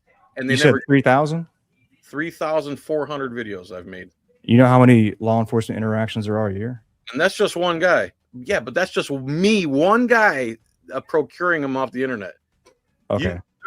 There's enough content of cops violating people's rights just on the internet. Well, that's your interpretation, right? We don't know what they've been charged with. We haven't read the reports. I mean, that's a little. I'm talking about blatant, in your face, undeniable. It happened. Boom, there it is. The cop punched her in the face. There's no denying it. You mean Things like Renee that. Good? Huh? Like Renee Good?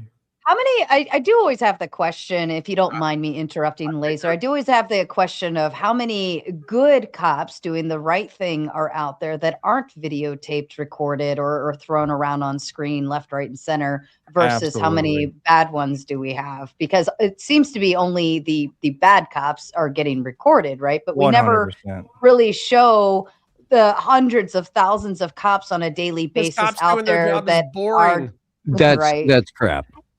That's right. I'll just go ahead. Hold on. That was only an invitation to Laser, John, and Counterpoints. No, absolutely. And I'll just put it out there. Hey, I'm a cop. If you guys want to throw some abuse my way, go ahead. But man, my job it's a lot of that. It's a lot of helping people out that it goes unnoticed. Like, you don't know how many calls where it's like helping an old lady or someone that's got a mental health deal going on, or a homeless guy you're just, giving a ride to. Like, none of those good deeds get How many cops have you arrested? What's that? How many cops have you arrested in your career? I have no idea, because they don't tell me if they're a cop or not. What? Does he have to be in uniform? Can I please interrupt? Because my last video was literally a cop. No, you cannot. No, you cannot.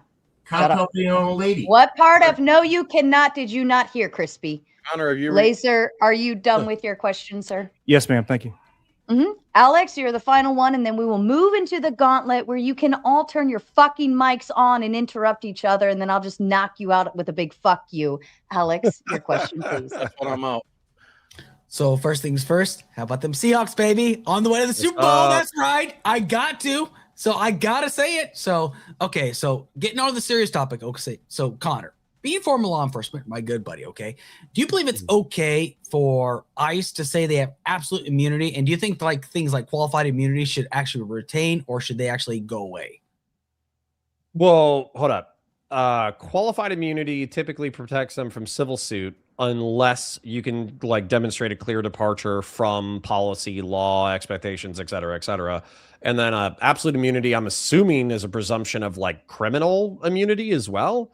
I don't even know if they have that. Judges and prosecutors usually have so that. Right. So I don't. And if they claimed it, I think they would be incorrect, because they would, they would still be liable to get charged if they were provably guilty of crimes. No, well, the problem is though, is that like people like ICE have actually been given complete absolute immunity. That's why the fuck they've been acting like this, the way they've been doing. That's why they feel justified in committing fucking murder like they actually did. And and here's the thing, there's no other way to look at it. It was fucking murder that took place. But the reason why they were able to get away, the one that took place in Minneapolis. Okay, let's talk about that in a second. Yeah. Do you not think that's murder? No. I don't see the big difference between the ICE agents and regular. No, stop. Why don't you think that's murder, Connor? Because, okay, it's homicide. It's killing someone. Murder is like illegal homicide, right? I think that this is going to be ruled legal. Why? Because of something called the good faith doctrine, okay? So what happens is, I'll describe it mechanically. There's a 6-person scrum, okay? They're fighting over the gun. The guy's wearing sunglasses, but everybody's saying, oh, no. The guy who shot definitely saw the gun and definitely saw the disarm. As somebody who's been in a 6-person scrum with adrenaline out the ass, blood pressure out the ass, basically I said monkeys trying to fuck a football or whatever. Nobody knows what the fuck is going on, okay? So, presuming that he didn't see the gun, or that a reasonable officer wouldn't see the gun or whatever, then effectively the cop disarming and then maybe having a negligent discharge and screaming gun under good faith, if his perspective was the other officers are in imminent threat of death or great bodily harm, I can take action. And so under good faith, he's going to be shielded from criminal prosecution on this. That's so fucking bad, dude. Do you have any idea how? Why? Do you think you should go to jail if you accidentally kill someone, but you're doing the right thing? Yes, he fucking should. So hold on. You're in Iraq. Yes. And you get notified that there's a bunch of fucking VB IEDs. No, you're on the city streets of the United States. No, You God have- damn it, Shut the fuck up, Steve. I'm Steve. putting you backstage until we're fucking there. Hang Okay. tight. Go ahead. Then Connor. you have a vehicle fucking charge your outpost or whatever.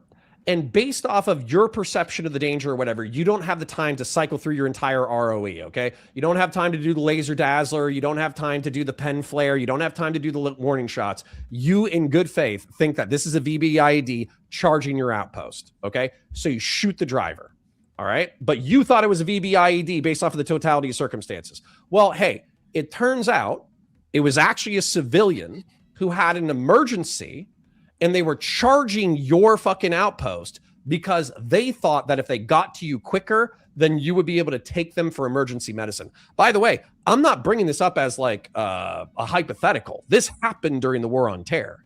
So what you're saying is that the person who in good faith believed that they were being attacked by a VBIED, they should be incarcerated for life and treated the same as if they committed an intentional murder? I don't even think you believe that. So I'm going to respond to this, okay? Connor, first things first, having been in this situation before, I can honestly tell you that there have been multiple situations where somebody might have not been paying attention. But the thing is, we have things when it comes to snap TCPs. We have signs that you put in place that says, please slow down in the event of emergency. But that's not what happened here. This guy was literally attacked. And the thing is, ICE shoved a woman. And this guy, Alex Preddy, literally went over to make sure they're okay. And guess what the fuck they did? They sprayed, they fucking maced his ass, beat him to a fucking pulp.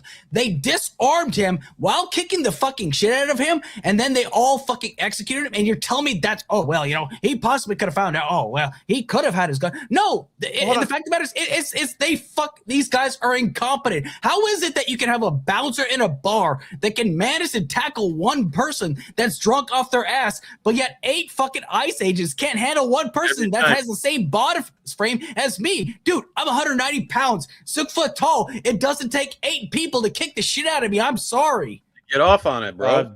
You're making arguments that were not made. Law enforcement officers have notoriously bad grappling skills. That's a point that's never been made. As a matter of fact, if you were to come at me with like what the solutions to this are, I would say like increasing competence in reference to like grappling would 100% be necessary, because effectively, like, I don't know if you saw this, but it's definitely a part of the video. So there was a guy who I think pepper sprayed him, and he either had his pistol out, which would have been obnoxious, or he had his pepper spray out. Is that Brazilian Jiu-Jitsu? Beautiful. Is that Gracie? Beautiful. So yeah, that's the curriculum for our department. Excellent.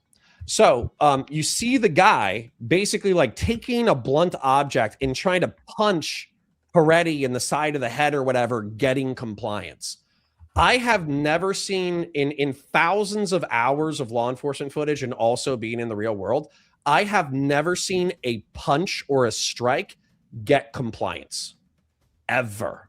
Okay. Because a punch or a strike, it's like a pain thing. Like you're just putting somebody in pain temporarily, but you're not actually controlling them. Whereas something like Brazilian Jiu-Jitsu or something like Jiu-Jitsu, you're effectively using body mechanics to put somebody into a restraint in order to get them where they need to go, oftentimes less injured than if you were striking them. But the weird thing about this argument is that liberals and progressives, because they see a bad shoot, they see incompetent cops, they see them, basically, I guess, fucking up ROE or whatever. Oftentimes the solution is like, let's cut funding. Let's cut law enforcement. Let's reduce these things. And I think that's going to increase the homicides, not decrease them. That's such bullshit, dude. Honestly, that is such bullshit. Because it just goes to show that, like, let's just kill this fucking guy and not do anything fucking about it, honestly. That is such a cop-out, dude. Seriously. If you're going to tell me that, if we just don't work on our grappling skills, but this has been a problem for years. We've seen people like Eric Gardner, a guy that was like selling cigarettes, and they strangled him and he ended up dying. You see, that's the law. But the thing is, he probably died from positional asphyxia. But the thing is, like, how is it that like all these cops can't seem to handle one fucking person, but yet for some reason we're expected just like them to just kill people and not do anything to change it? Essentially, that's what I don't understand. There's two. They haven't changed it though, dude. Dude, they haven't changed it. It's been the same for years. Used for everything a cop does, dude. That's what cops do. Okay. No, see, this is where I think you guys also just don't listen to words. You just get upset. Okay. There's something called. He sold the loose cigarette and he lost it. There's something called. I would love to surprise you, John, if you'd be willing to listen. There's something called officer cause jeopardy. I already know about this. this. So something that's being. I didn't. Okay, then I'm explaining it to the audience, John. Good for you. Oh okay? boy. So in Felix versus Barnes, which is a case that has been kicked down to a lower court, a cop was stopping a vehicle that had like unpaid tolls, and it was the boyfriend driving the girlfriend's car. Well, what ended up happening was the car took off, and the cop jumped onto the vehicle, and then he used the imminent threat of death or great bodily harm to justify killing the driver. Okay, kind of like the Renee. I think I'm not done yet. Thank you. I appreciate you, though. I love you. I think that you could argue that the Renee Good shooting, as it stands, is going to be ruled justified. But if we rewrote policy and rewrote the law to calculate officer cause jeopardy, you could hold that officer accountable once you have that case law established. What I mean by that is that he allegedly had already been dragged by another vehicle and received stitches. Okay. He walked in front of a running motor vehicle of somebody that he might potentially detain, not once, but twice. He walked in front of the vehicle, walked around the vehicle, walked back in front of the vehicle, then used the vehicle coming at him in order to shoot the driver, which is in violation of policy. Now, dollars to donuts, if you ask me if this guy's going to get charged or incarcerated, I'm putting it at less than 1% he's going to be charged and incarcerated. Not even close. But that does not mean that we shouldn't write new case law based off of officer cause jeopardy, where if an officer knowingly or recklessly forces a use of force scenario to occur that otherwise would not have occurred, and as a result, death happens, if they're reckless or malicious, I think number one, you could probably open up lawsuits, and you might even be able to have administrative sanctions. The problem with that, though, it should be called the Renee Good law. Well, the issue is that Border Patrol actually did an investigation on their own agents, where Border Patrol agents legitimately, purposefully walked in front of cars, put themselves in situations they didn't need to be in, to purposely, in the event that people drive away, to actually engage when they didn't need to put themselves in this situation. Jonathan Ross was former Border Patrol. He put themselves in this situation simply because he got all up in his feelings. He was told, go get some lunch, big boy. And the thing is, I actually did an hour-long video about this. He was not in any danger. He engaged when he did not need to. Driving away from a traffic stop does not constitute deadly force. And again, you're talking to somebody that's also been in this situation before. We have never, ever had to engage if the situation did not dictate it. Like, why is it that the rules of engagement are more strict in the combat zone than they are here in the United States? I don't understand it. And I hate they that definitely talking are. Point. I hate that talking point Debunk with it. every fiber of my fucking being.